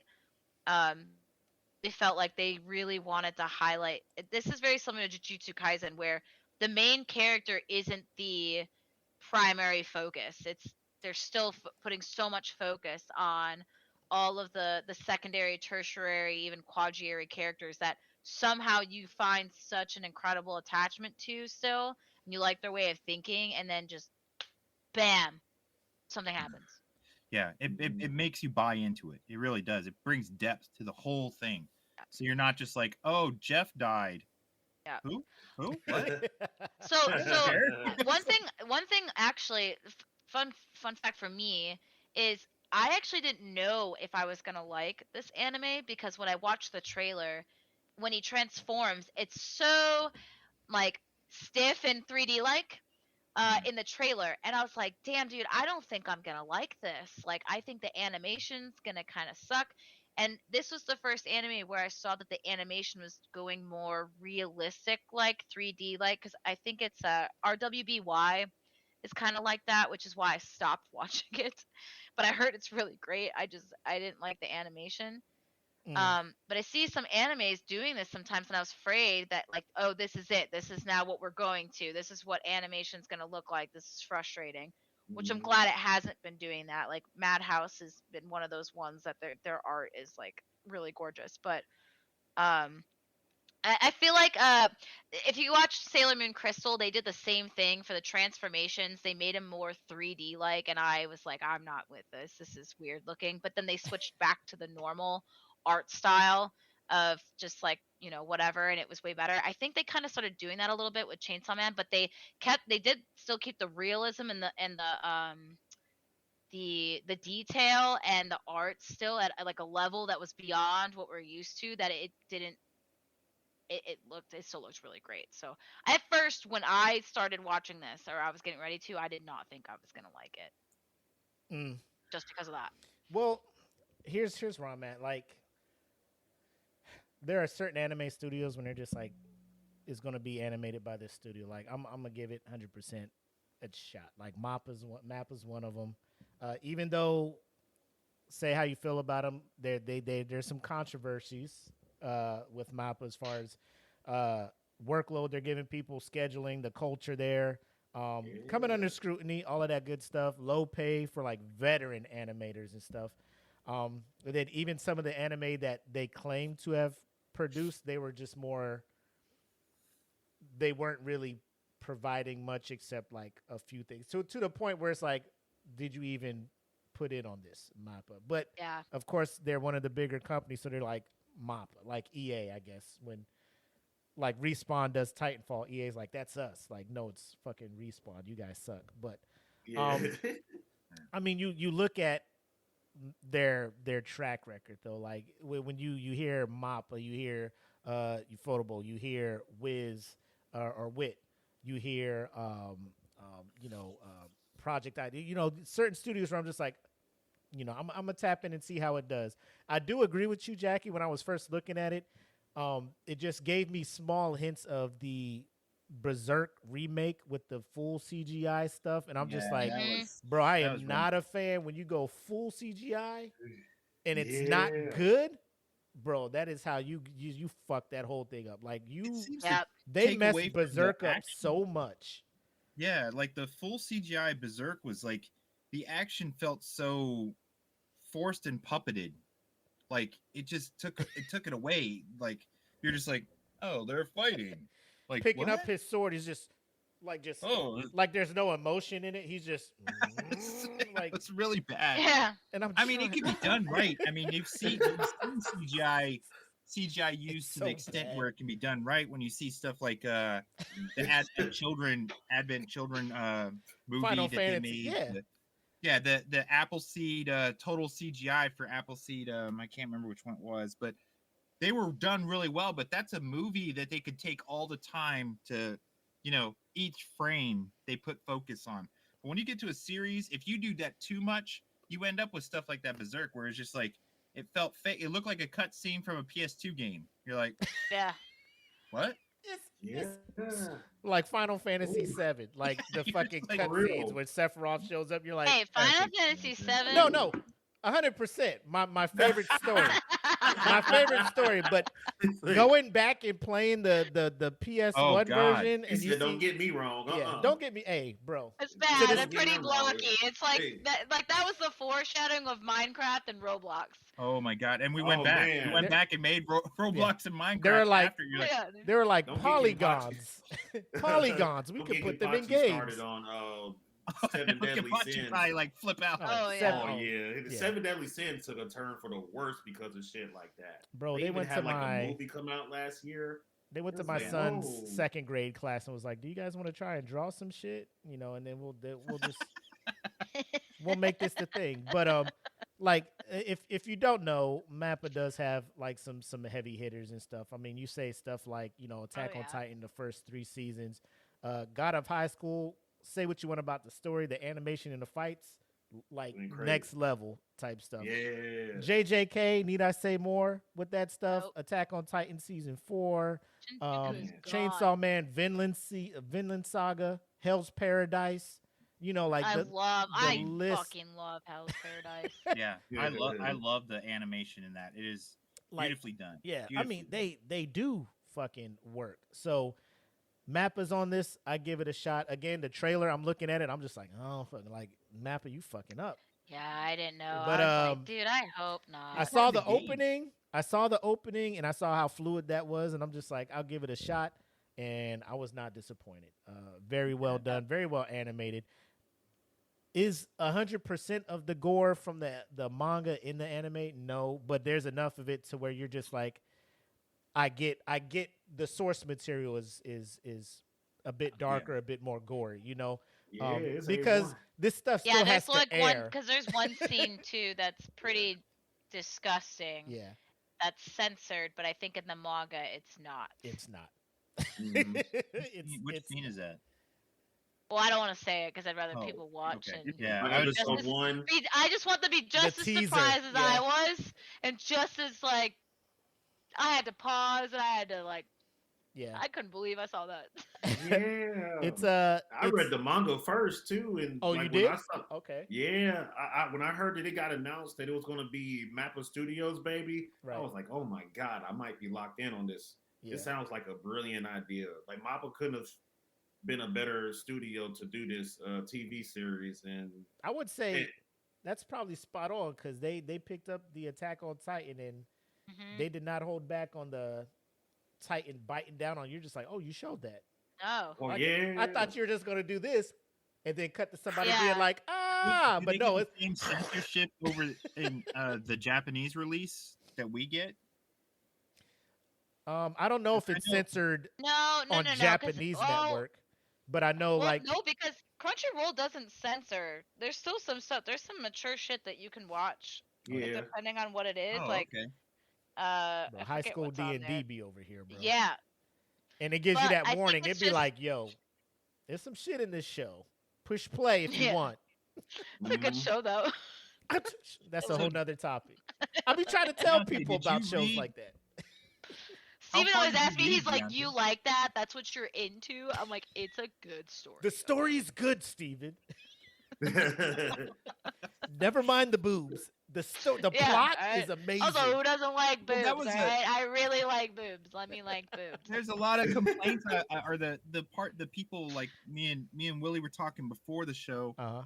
You know, a lot of people were dropping these things like, oh, it's just a perverted shonen that is driven by that, and I'm like, you obviously didn't watch the whole thing to get the idea, because I think when Jackie and Willie and I were talking earlier, that's just establishing Denji's drives and what Denji knows. But if you're gonna stop right there, you don't ever learn Mhm. that he's growing too. He starts changing and wanting more, or wanting this, or you know what I mean. But you have to start it somewhere, and that was part of his story. You wouldn't know the struggle of him growing, and like Jackie mentioned, he's 16 years old, man. He's gonna want to touch a boob. Yeah. No, come on, let's be real here. But you had some purists on there that are so angry about that, like it's just a play to get some perv stuff on. I'm like, yo, man, Come on, there's man. a lot worse stuff out there. If you- Bro. way worse. way weird. Is there? I don't know. Yeah, Maybe. like what's the name of that I get anime with the scared. girl with the suit with like the lingerie armor on? Kill a Kill. Oh, It- bro. Oh, I love that. That Feel it. anime's sick. Studio It's so Trigger is sick. one of my favorite animation studios out there. But yeah, it's one of those where you're watching it, you're just like, oh damn, you naked, I mean, even her even best friend. even certain, like, you got a Kami got killed, right? And you're just like, man, this is deep. People are dying. I'm feeling a certain way. And then S Death shows up, and you're just like, bro, she got some big ass titties. Like, Oof, man. this is what you wear to fight. I'm not mad, but Yeah. Well, it's Also, obviously she's on it's a some S target. and M shit too. Yeah, Yeah. it makes sense. It's a target. I mean, Yeah. no, only an idiot would think sex. Like, oh, it's sex not doesn't going to sell. get 100%. Come on. You gotta But- be a moron not to. Whoever said anime was that's also for people who think anime is for kids. This shit is not. I haven't They're watched not one. for Bruh. kids. I just Ever. tell people, yo, Ninja Scroll. That's all I'm gonna say. Ninja Scroll. Watch that Oh shit my and God. watch For that the and tell first me it's few for minutes, kids. You're like, Dad, Yeah. is this a cartoon I could watch? yeah. You Dad, gonna what take the your fuck? ass to bed right now? Boy, what you doing? Dad, can I have some water? What are you watching? Go to bed. You know? Go to bed. Drink out the bathroom sink, goddammit. Like your dad, your cartoon's on. Like, don't watch that. Get Get out of here. even what is it? Food Wars. Like you're just watching that, and then all of a sudden they bite into Oh, I a love that show, man. they bite into Oh a my biscuit, God. and now they naked. You just like, yo, lady, it's grits. Yeah, dude. It's I'll grits. get naked for Calm some down. food, man. Man. Who It's knew the biscuits relatable. had that It's power? relatable when you take that first bite. I mean, I First get bite, it, bestie. but I mean, Mm. the noises Now they I'm coming make, in my pants. bro. My wife is like, what are you like? I'm just, babe, it's a food. It's Happens to everyone. Watch it with me, you'll You just gotta be like, understand. I'm finding new recipes for the family. Yeah. Don't take that to Thanksgiving. It's gonna be a strange Thanksgiving. Like, Oh, babe, man. our relationship needs a little spice. I want you to be open to something Right. new. But back to Chainsaw Man. You know, Mappa, they knocked it out the park with this one. I feel being able to bring just enough of the gore, some of the intense images from the manga to the animated side, just enough to where you can understand how dark this thing can get to, and then I guess not as dark enough to get it like banned from television, so it doesn't air on whatever. Because if they wanted to go completely red ban, it would have been like a straight to video type stuff. Like most of the joints from late 80s, early 90s was just like, original video adaptation. Like this is not being, you got to show ID to buy this shit, Yeah. So I do appreciate it. And like Eric was talking about, doing a good job with the voice actors. I know I just watched the sub, but I just feel the emotion is always just better from the original like dialect it was supposed to be written in. Not saying that some English voice actors don't nail it, but I always give it the attempt, and I'm just like, man, they couldn't have done a better job pairing the voice actors to the characters they're representing, and then also just bringing them to life and via the animation to where you grow attached. Like I think everybody here, I don't know about Deontay, but everybody here is kind of like Power's the character that kind of drew them in the most of the first 12 episodes, trying to figure out what she's about and everything like that. So I don't know if you had a favorite character from the Devil Hunter crew. Man, I was day one Dingy. I don't know Yeah. what it is about Dingy, man, but I it's just something about it, man, that I'm just hooked on. But yeah, I mean he's a close second, just knowing his upcoming and his struggle, the grind he was on, and getting to where he's at. Like you can't help but to root for him, I actually like Hayakawa. I like Aki the most. Aki Every really? time like I'll take pictures, I always do this symbol a lot when I take pictures. I just think like his power is so cool. Dude goes kon and then just boom. Yeah. Dog.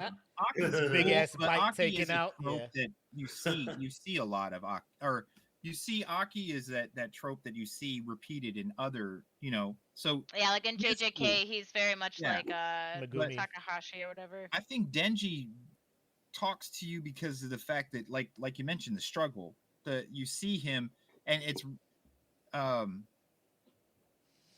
he's so basic in what he wants that it's endearing to see that he's so satisfied with even the smallest of things. It makes you root for him when he you're like, oh man, this guy, all he wants is a kiss. He's willing to go to the ends of the earth to get his first kiss, and you're like, even though he can be an asshole, you're like, you feel for him, you're like, it's I like I said, my favorite's Power. Probably my second was Pochita, just because I mean I that love thing Kochi. is Doggo. the cutest little devil you've ever seen. Oh yeah. I made a pumpkin out of him. I sent it to the group chat. Yeah. But I mean, anyone else get the feel? I got to look at his name again. The older devil hunter that ends up being like an instructor or like He's played by Kishiro Tsuda. Kishibe.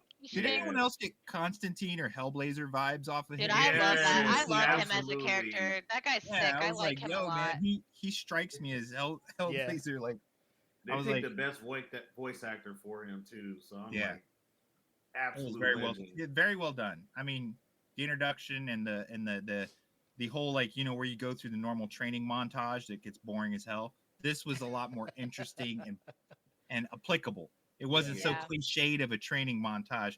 He gets introduced, you see him occasionally here and there, but when he actually starts to become a regular face, it isn't just that old cliche of, hey, I'm your master, I'm master so and so, and you're gonna study with me forever. He takes it to him. It's like right on the spot. Yep, you're gonna learn. You know who Digi reminds me of actually? Who's that? Monkey D. Luffy. He's pretty much this generation's Luffy because Luffy's. All you got to do is give him something to eat, and he'll liberate an entire fucking country. It's Well, like, damn. I mean, Super toast. I think Luffy has a little bit of like that intrinsic motivation. Like he's like, I'll say, what's that first arc? Is it Arlong Park? Yeah. When Nami is like, man, I fucked up. Like I did this. I was working for these dudes, and Luffy's just like, man, nobody fucking with my crew like that. No. Put the hat on her head. He was like, I'll take care of this shit. Like that was without Nami being like, I'm gonna do this for you. I'm gonna do that. He's just like, nah, let me go take care of this. Like you a member of the Straw Hats. I got you. You down. So I'm about to fold this fish man real quick. Yeah. So it's things like that. I can see a little bit of Luffy in him. The whole motivation, like, bro, I'm hungry. Like, just feed me. Just give me this, and I'm straight. But like when it gets time for Luffy to be like, let me do the right thing for this reason. Yeah, and granted, at the end of the bigger arc, like, I'm gonna do this because you're gonna help me be a part of my crew to help me be king of pirates. But at that moment, like, Luffy's like, nah, we ain't going down like that. Let me take care of business. I'm gonna spin the block for my friends. Yeah, that way, it's kind of like Aki as far as taking care of his people. Mm-hmm. Like I could see that. Yeah. He's a stand out. Like even though he wasn't really cool with Denji was his people. So like he was willing to go that extra mile, take whatever's got to be done because it's his people. So you see that too. So that made him an interesting character as well. He's he wasn't bogged down by just his own prejudices or likes and wants. He looked at it as, this is my team. I'm gonna keep them all together. I'm gonna keep them all alive. And I thought that was cool. Their loyalty is unmatched. Yeah.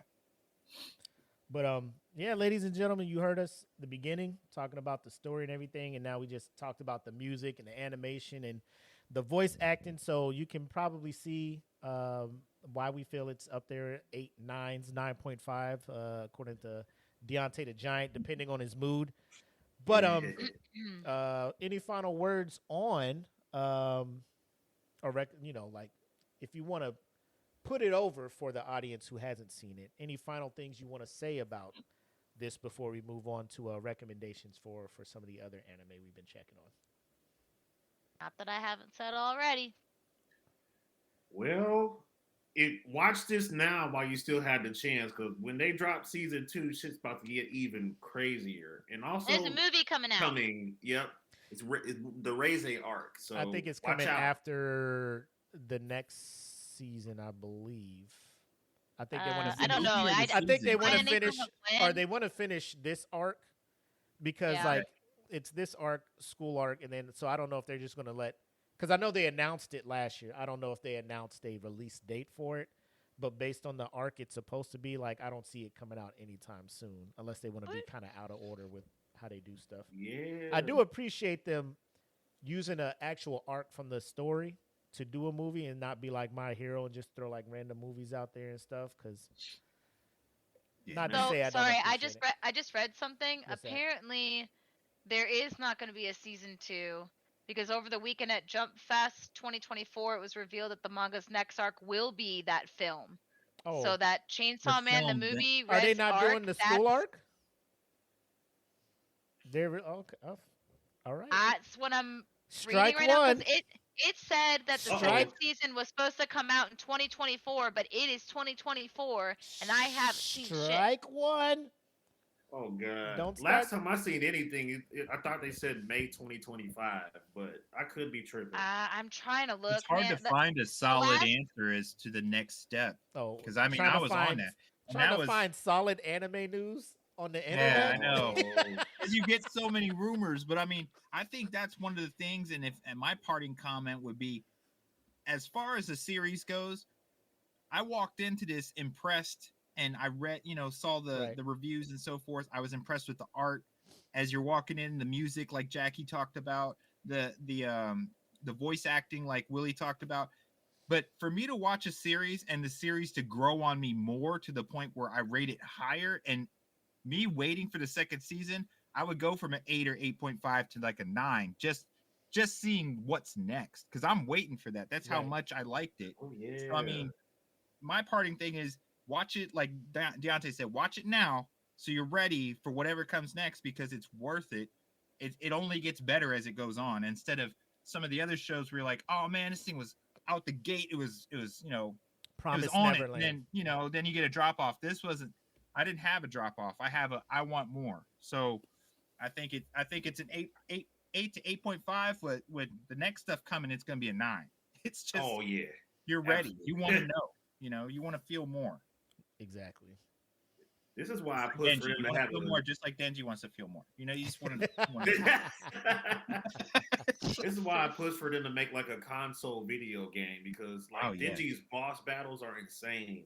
So if they turn that into a video game, it would sell out. The powers alone, I thought the diversity among the different devil hunters, I thought that was awesome too. Just like the ghost devil power, when it's first shown, you're like, oh, what is that, telekinesis or some stuff?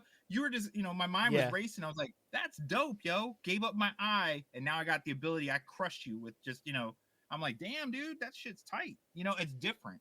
It was different, but in a good way. It was like, that's how I'm like, how are you guys coming up with new new powers like that? Like you figure everything's been done, exactly. And then they come out with this shit. You're just like, yo, that's.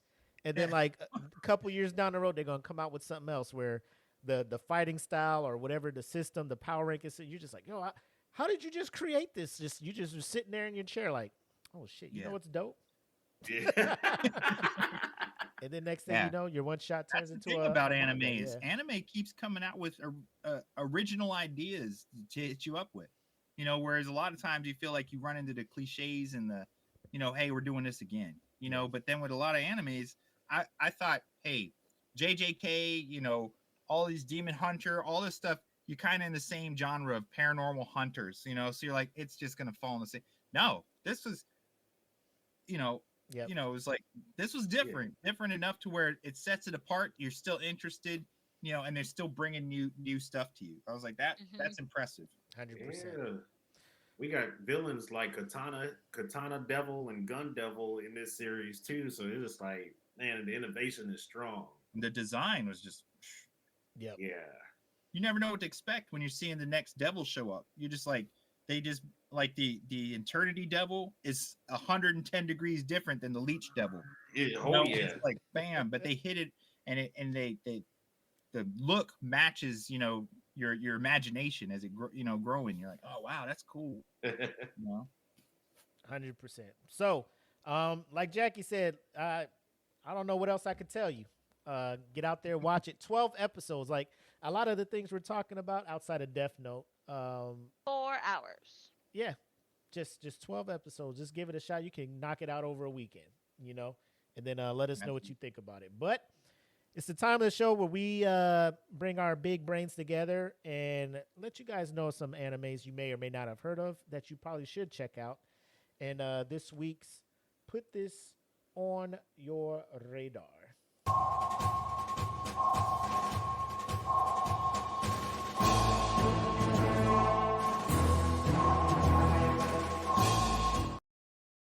Again, shout out to the homie Kenpachi. Segment dedicated to you. So we'll start with you, Deontay the Giant. Is there any anime that you want to put the folks on that they may or may not have heard of? Oh yeah, it's spooky season, so I don't know if you guys might have mentioned this in like the past episode You already. talk about Jackie's But favorite anime. Jackie that's is out? definitely a huge fan of this series. Just came out on Toonami. It's also one day later on HBO Max, which is now called Max. It's Junji Ito's Uzumaki. Such an incredible, exquisite. So let me Mind-boggling. ask you this, Read it. Deontay. Don't waste the time. Let me Read ask it. you this: animation quality, which had the bigger fall? I think like Uzumaki or Seven Deadly Sins. Ooh, man, Uzumaki had 4 episodes. Seven Deadly Sins had how many? They messed up 3 out of 4 episodes. Seven Deadly Sins messed up how many? Maybe 5 or 10? Like, come on. I mean, Seven Deadly Sins, they had to cook for a little bit, and then they threw some bad ingredients in the pot, and that's when shit went sideways. Yeah. Uzumaki was more. I feel like I'm watching an anthology series because each episode just has a crazy ending, and then they start over fresh at the beginning of the next episode. Like the other shit just didn't happen. It's just like, whoa, what the fuck? And it's just, I don't know why Toonami is showing this, but they gave it the rights to this to HBO Max as well. And Junji Ito, he's normally like a horror legend, but this There's just Uzumaki. some things that don't translate to moving animation. The stills that Ito creates, how bizarre they are, how like mind freak they are, and then somebody's like, "Oh, I could bring that to life." Now they probably fucking burned the midnight oil for that first episode, and they're like, "Bro, we can't fucking do this again." You know. Go ahead, Jackie. What happened was it was with a producer that they fucking bit off more than they could chew when it came to the budget and the amount of work that had to be put into the episode 1. So these motherfuckers were like, that was too much. Here you go, person named Drive and some nerd named Akatsuki. Go do your best. And they're like, your per diem is now $350 a day. We're gonna $350. And then they did it, and then they had to make a decision. Do we accept this mediocrity? It's not even mediocre.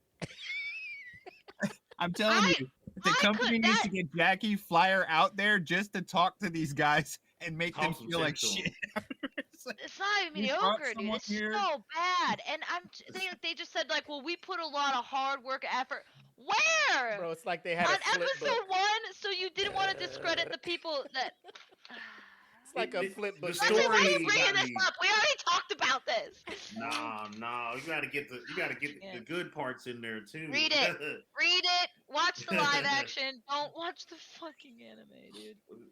The anime is it's quite a piece of work. It's Are we calling it anime? The cartoon. That's what I would like say some the live Ed action and would Eddie be shit. better. You know, like it was the exact same. like Johnny Bravo animators just went up here like, let's give our hands at it. You know, fucking.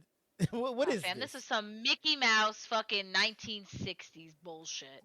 Steamboat At Willie least shit. the dialogue was good. But that's what I hate when the story is good, but like the visual, you're just like, I can't fucking do this shit, bro. It was Lord. Like I know the story is there, but Dude, it was such a huge.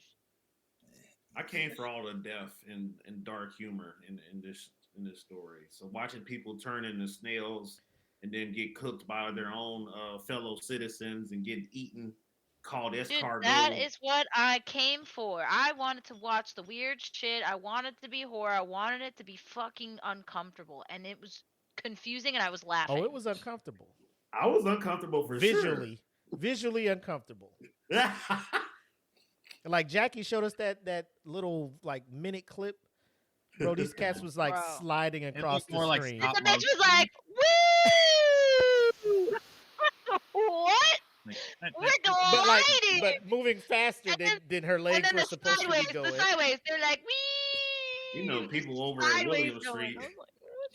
They were stoned. They were stoned as fuck when they came up with this Oh, shit. 100%. And I'm kind of not mad at them. 100%. Oh man. EJ, you got anything for him? Any recommendations? Actually, I wanted to throw out. You mentioned it on a Halloween special. Cabanari. Ooh, yes. There's the series and the movie, both of which I feel, especially because it's spooky season, it's a different take. If you get a chance to check it out, you get to see a little bit of Asian supernatural beliefs or paranormal beliefs. It's like a mix between a zombie and a vampire. It's very interesting, very well done, and really does a good job of explaining it in a Halloween special that was on before for DFPN. But just to see the mixture of almost like a steampunk slash samurai epic set in a fantasy world with these supernatural beings. Characters are good. The progression is good. Art is really nice. It's something that you can another series that doesn't take, you don't have to catch up in a episode 3000. You actually can watch the whole thing and the movie, in one weekend and enjoy it. So Cabanari of the Iron Fortress, it's definitely worth to check out. The art and the story are great. So beautifully done. Yes. All right, Jackie, what you got? I don't really have anything new. Work's been pretty busy, so I'm going back to things that I've been wanting to watch on my watch list. I've just been sitting there for a while. So I just started ReZero. They like redid season 1 where they took like basically it's like the director's cut version. I don't know if you guys are familiar with that, but all the episodes are an hour. I've never seen that before. It makes it go by faster because there's no like opening or ending or anything. It's just like everything all together at once, which is nice. I told Steven I don't know how I feel about the main character. That's the only thing that I'm like battling with right now is it's so cringy and I just like don't know how I feel. It makes a lot But of Steven sense. told me that it's not about him, it's about all the other characters and just to stick with it and keep watching it. So I was like, okay. So you putting it up there with like Black Clover, because me and you are kind of on the same page when Black Clover, as far as Asta, the main character, and everybody's like, it's about the other people. I'm like, it is, but if you got to constantly keep putting Asta on the screen. Asta's annoying though.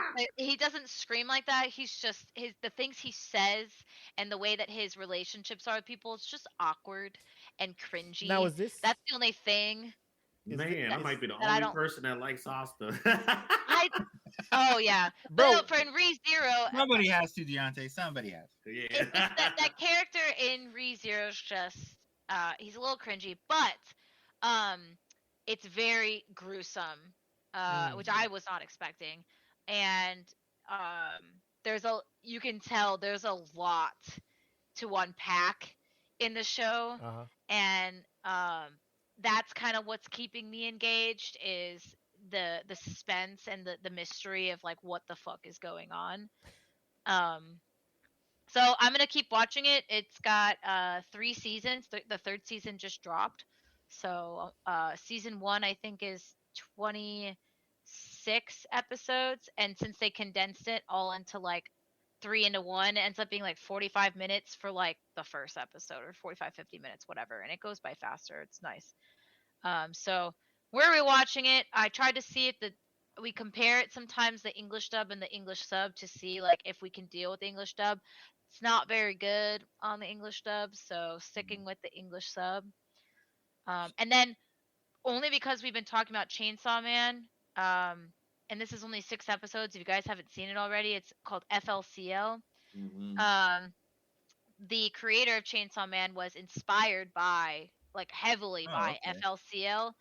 And have you guys watched it or read it or seen it at all? I've heard about it. I haven't watched it. No, it's an older anime. It used to be on Adult Swim or Toonami way back in the day. It's a coming of age story about a 12-year-old boy named Naoda Nandaba who is stalked by a mysterious woman named Haruka Haruhara. It's also known as Fooly Cooly or Furry Curry. Oh, is kind of what they'll say. Okay. Fooly Cooly. Yeah. I never big watched it, ass- but I've heard of it. Yeah, It's the It's guy very with the interesting. big It's ass only knot in six his episodes. head. It's only 6 episodes. I'll That's definitely it. check it out. But it's really great. It's weird. It's different. When I was a Yeah. kid and I saw it, I was like, ugh, what is this? But I didn't understand it. Now that I'm older, I'm like, okay. So like Kinda badass. it's been on my watch list for a while because when I was a kid I didn't understand it. So now I'm gonna watch it again. But it's only 6 episodes, so Yeah. I figured like why not if this is one of the things that was an inspiration for Chainsaw Man. yeah, I Yeah. forget his name. That's Then why not that's watch my it? interest. So until we can get finally the next part of the season, Fujimoto. Fujimoto. But yeah, so man. that's kind of what I'm watching right now. It's hard because like sometimes we lose interest in some of the animes we're watching. We want to switch to a different one, and then we'll want to go back. So like my current watch list is like 15 freaking anime right now, and I just keep bouncing. Damn, you're only at 15. You're crushing them. You're I don't know. doing I'm not really keeping track, to be honest. I'm Oh, just my I put them Crunchyroll out watch there. I list don't is know. like, are you gonna start this now? I'm gonna get to it. You know? Oh, Yeah. my actual watch list, yes, is Yeah. way longer. I'm talking about I've already watched like 12 episodes and there's 20 something left, and Uh-huh. I stopped it and I went and watched something else. So Yeah, like that's me. I have to Yeah. go back and watch Slime. Like I haven't watched the most recent episode or season of Slime. So Yeah, I'm going through that one, and old buddy's a problem. And yeah. Rimuru. yeah, we talked about that, man. When you have a overpowered main character, like if he is done right, it is one of the most like compelling things. You just keep coming back to watch him. Like, what does he do next? Yeah. rather than- Rimuru Tempest, baby, one of the greatest kings in anime, hands down. So for mine, I'm gonna share the trailer while I talk because I like visual shit. This one is called Apare Ranman.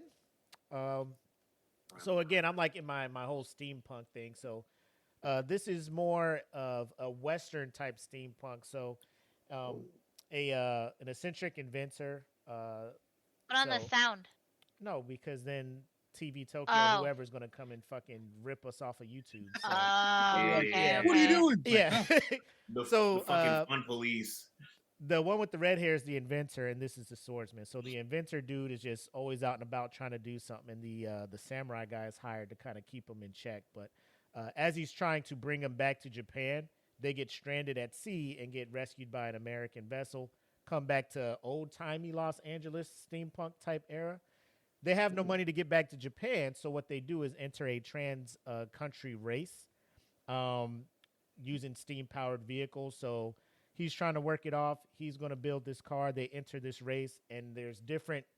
The contestants in the race kind of make the characters of the show, right? So they go on this adventure. They come across a lot of these characters. Some of these dudes are like bad hombres, to quote a guy that's out there. But it's a good time. Again, it's only I think about a little. It might have been because I watched this a few years ago. Probably about less than 20 episodes, if not probably about 22. So it's Oh, it's one already season. out? Yeah, it's out here. It's on Crunchyroll. I watched it when it was on Funimation. So yeah, it's over there on Crunchyroll now. Just check it out. It's a good time. Again, it's one of those where I just came across it. It's like steampunk western. I'll give this a look. All right. Very, very well done. The designs of the vehicles, the characters. Again, a lot of this stuff is just almost reminds me of the probably before Jackie and your time, but like the old the wacky races where they had all the Hanna-Barbera characters Yeah. racing and stuff, Yeah. and they all had Yeah. their vehicles that kind of represented their Ape and- characters. Yeah, 100%. That's Blue what it was. Falcon and But he also kind of reminds me of a Dr. Stone because like things will go wrong with his vehicle, and they're just like, oh, we're all stranded out here. But because his mind is so eccentric, he's like, we could do this, this, this, and this, and it'll, So yeah, that's crazy. yeah, that's what I like about it. But yeah, Apare Ramen is the Ron Man. I hope I'm saying that right. I don't want to say ramen and you think it's about noodles or something. If you're just watching, I love ramen. Ramen is the shit. But yeah, so that's what the crew is recommending to you guys. If you guys have any that you want to recommend for us to watch, just throw it in the comments. Let us know, and we'll be sure to give it a shot. I think it's time for us to create a group page for Eat the Cake, so people can just jump in and add stuff to it, because we just have the podcast page. I think it's time to open it up to the peoples so you guys can speak up and let us know what you're watching. But with that being said, let us return to our regularly scheduled program and wrap up episode 8 of Eat the Cake.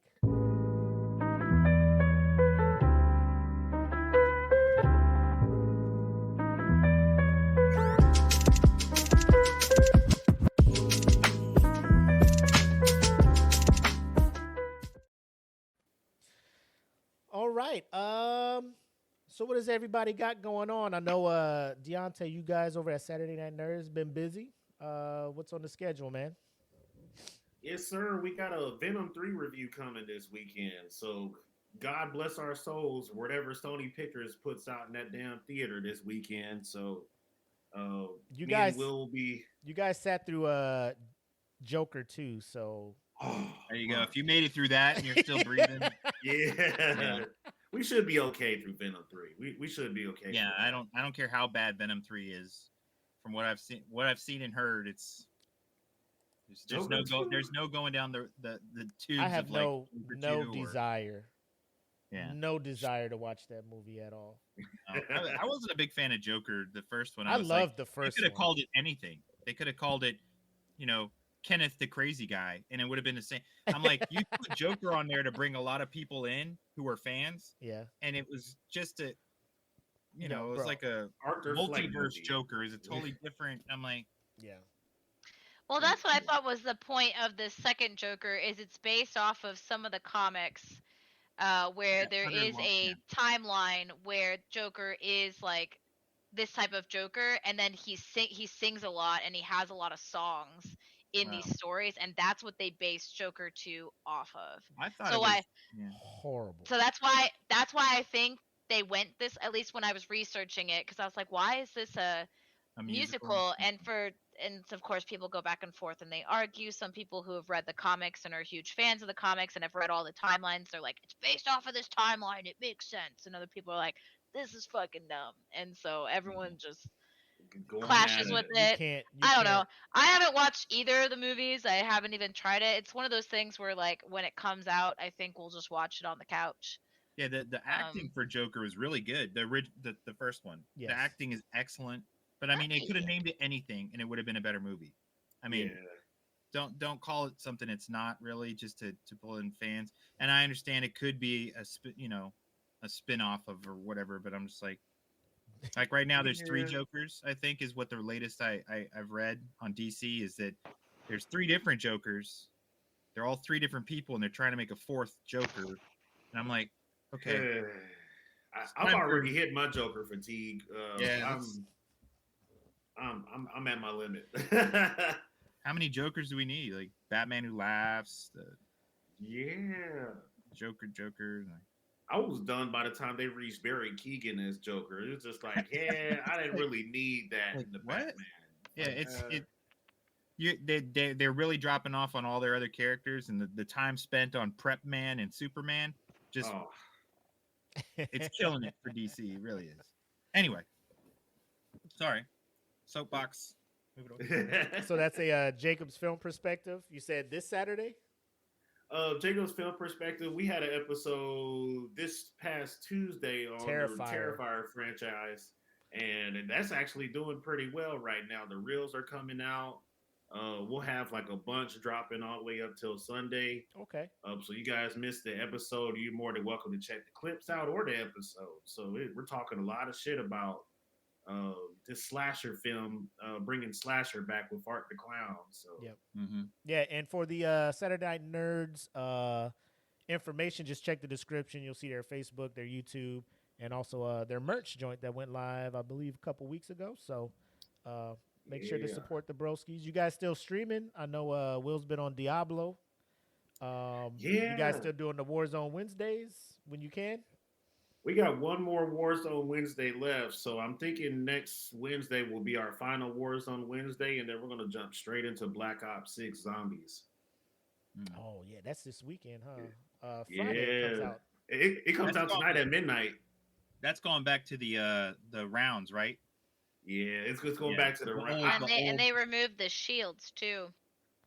I like what they did with Modern Warfare 3 zombies, like that I open did too. I world. thought it was a step in the right direction. I know a lot of people like the old school rounds, but you had so much more invested in the newer one. Was like more an open world. You felt the I don't know, as the storm's progressing and the zombies start building up, you feel that whole overwhelming effect instead of just being trapped in a small, So I liked it. I enjoyed it a lot when I tried it out. So Yeah, God bless our souls for this one that they're doing now with Black Ops 6. So, whew. Nice, nice. Um, EJ, well, I know you are Dr. Awesome. If you want to put the hat on, you want to tell them what's coming up as far as a Fallen Star for Queens of Nerdom? we're looking at probably November 2nd, as Fallen Stars return. Heroes are now on that looking at the end game. It's getting serious. People have come close to not making it much further. So it could be the might be burying some allies here coming up, but it's good. It's good. And look for it November 2nd, and then I think live on the Patreon for DFPN. Yep. And then follow up we'll be posting it. So Awesome, Oh, yeah. man. Can't wait. Story is dope. You're doing an amazing job with that stuff. Thank you. Like the way you think on your feet and just come up with stuff, because you don't know what we're gonna say or what our actions are gonna be. You're like, you're presented with this. What are you doing? Somebody's just like, it's time to fucking fight. You're like, well, okay, get ready to die then. And then somebody has to use some magical time magic to fucking. I'm just like, bro, how about we sit and think about what we're doing, guys? Like, it's only four of us. Space magic has been the key This is the to a whole lot of people not being 6 feet in the ground right now. Yeah, an army of holy knights, man. Let's chill out, bro. Like, I'm gonna pull a sword on him. Like, what? EJ's kind of an icon when it comes to being a DM. Yeah. So he's try. pretty good at it. I try, but it really a great story. I feel like most people who put together a good story love the interaction between the GM and really good players who get into the role and kind of carry forward the story. I mean, if you buy into it, then it feeds into each other. It's just like a well-oiled machine. It starts getting rolling. If people buy into it and play that role, the story really starts to kick off. It's very enjoyable. I mean, right now I'm excited to see where Dolion and Machidas go with their goals.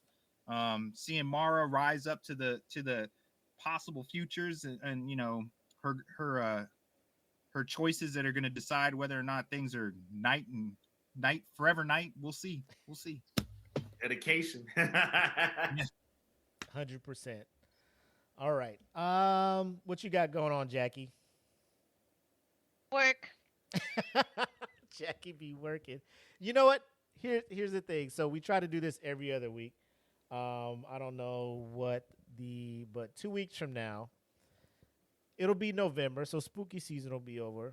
The season of giving thanks. How about we give thanks by, if I don't know if it's able to be done, if next time we reconvene, we try to talk about.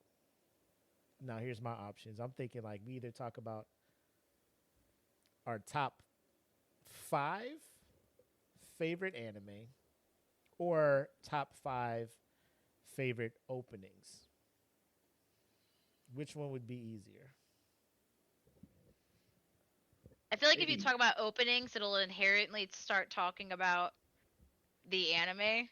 Yeah, True. for sure. So I guess like when you talk top 5 animes, you're thinking like you're encompassing the whole thing, opening, music, a little bit. Stuff. Well, not always. Sometimes. All right, go. Oh my god.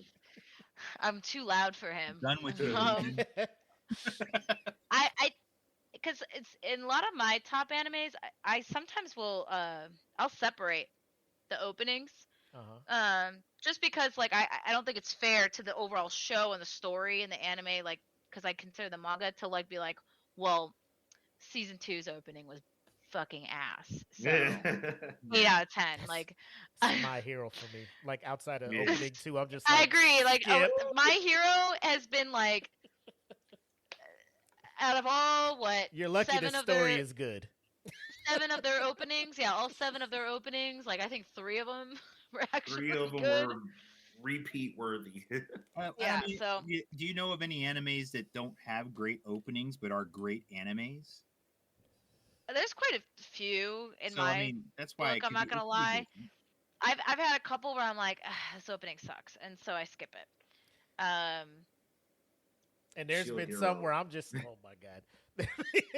There have been some that have had amazing openings, and the story is Yeah. just not it. Like It's Black just Clover, really Yeah. Black like, Clover, oh. Black Clover has bangers, bro. Like the intro, the openings for Black Clover, I'm just like lit, and then I sit down and try to watch the show.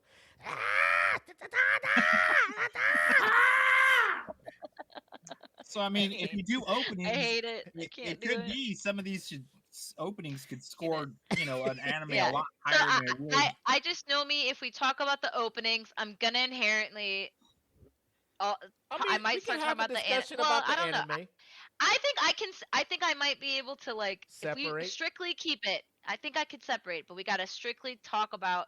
We can dabble a little bit about the anime, but I think we have to like All right, Jackie. stick with like I'ma the hold you to artist it. openings. I think that'd be an interesting thing to talk about. But how interested do you think the audience would be in like the J-pop openings, though? I mean, this is Or all does about it- do we not introducing.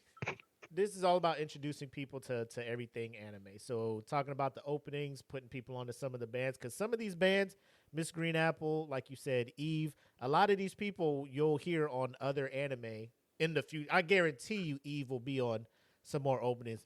We got Lisa, who's on the new opening for Shangri-La Frontier, Queen. Another once I heard her voice, I was just like, mother. I don't even be saying that stuff. Shangri-La Frontier. The bangers. Their openings, I'd be like, bro, if you're on my gym playlist, it's lit. Yeah, Shangri-La's like 3 for 3 right now. They are. So, like I said, I mean, openings. Let's put the I'm people down. onto some of these bands. Yeah, and these I'm musics it's out here. become such a big part. You said It really you said has, top really. 5, right? Yeah. We Does just gotta that go- include the art as well, or just the song? The art is Oh, well, and this the it's whole all, whatever package. the It has to be the opening whole is. package. Yeah. Because I know some songs that are good, but then I'm like, what is going on with? What is art. this? Yeah. This sucks, but the music it's on point. That music is fire, but I'm that not- show I'm not blows. feeling this. I'm not feeling Yeah. this at all. That show is blue. I have to close my eyes every Just time I listen start to the it. episode. Music, just the music. Just the music. This anime is for the blind folks. Should we collaborate to be like, hey, this is what I'm gonna bring, so we don't Yeah, bring we'll the throw it same in the ones, group or chat. should we? We'll throw it in the And we can chat. talk Okay. about different ones. Okay, because I'm down with that. Okay. All right. It sounds like a plan. So, shout out to Jen.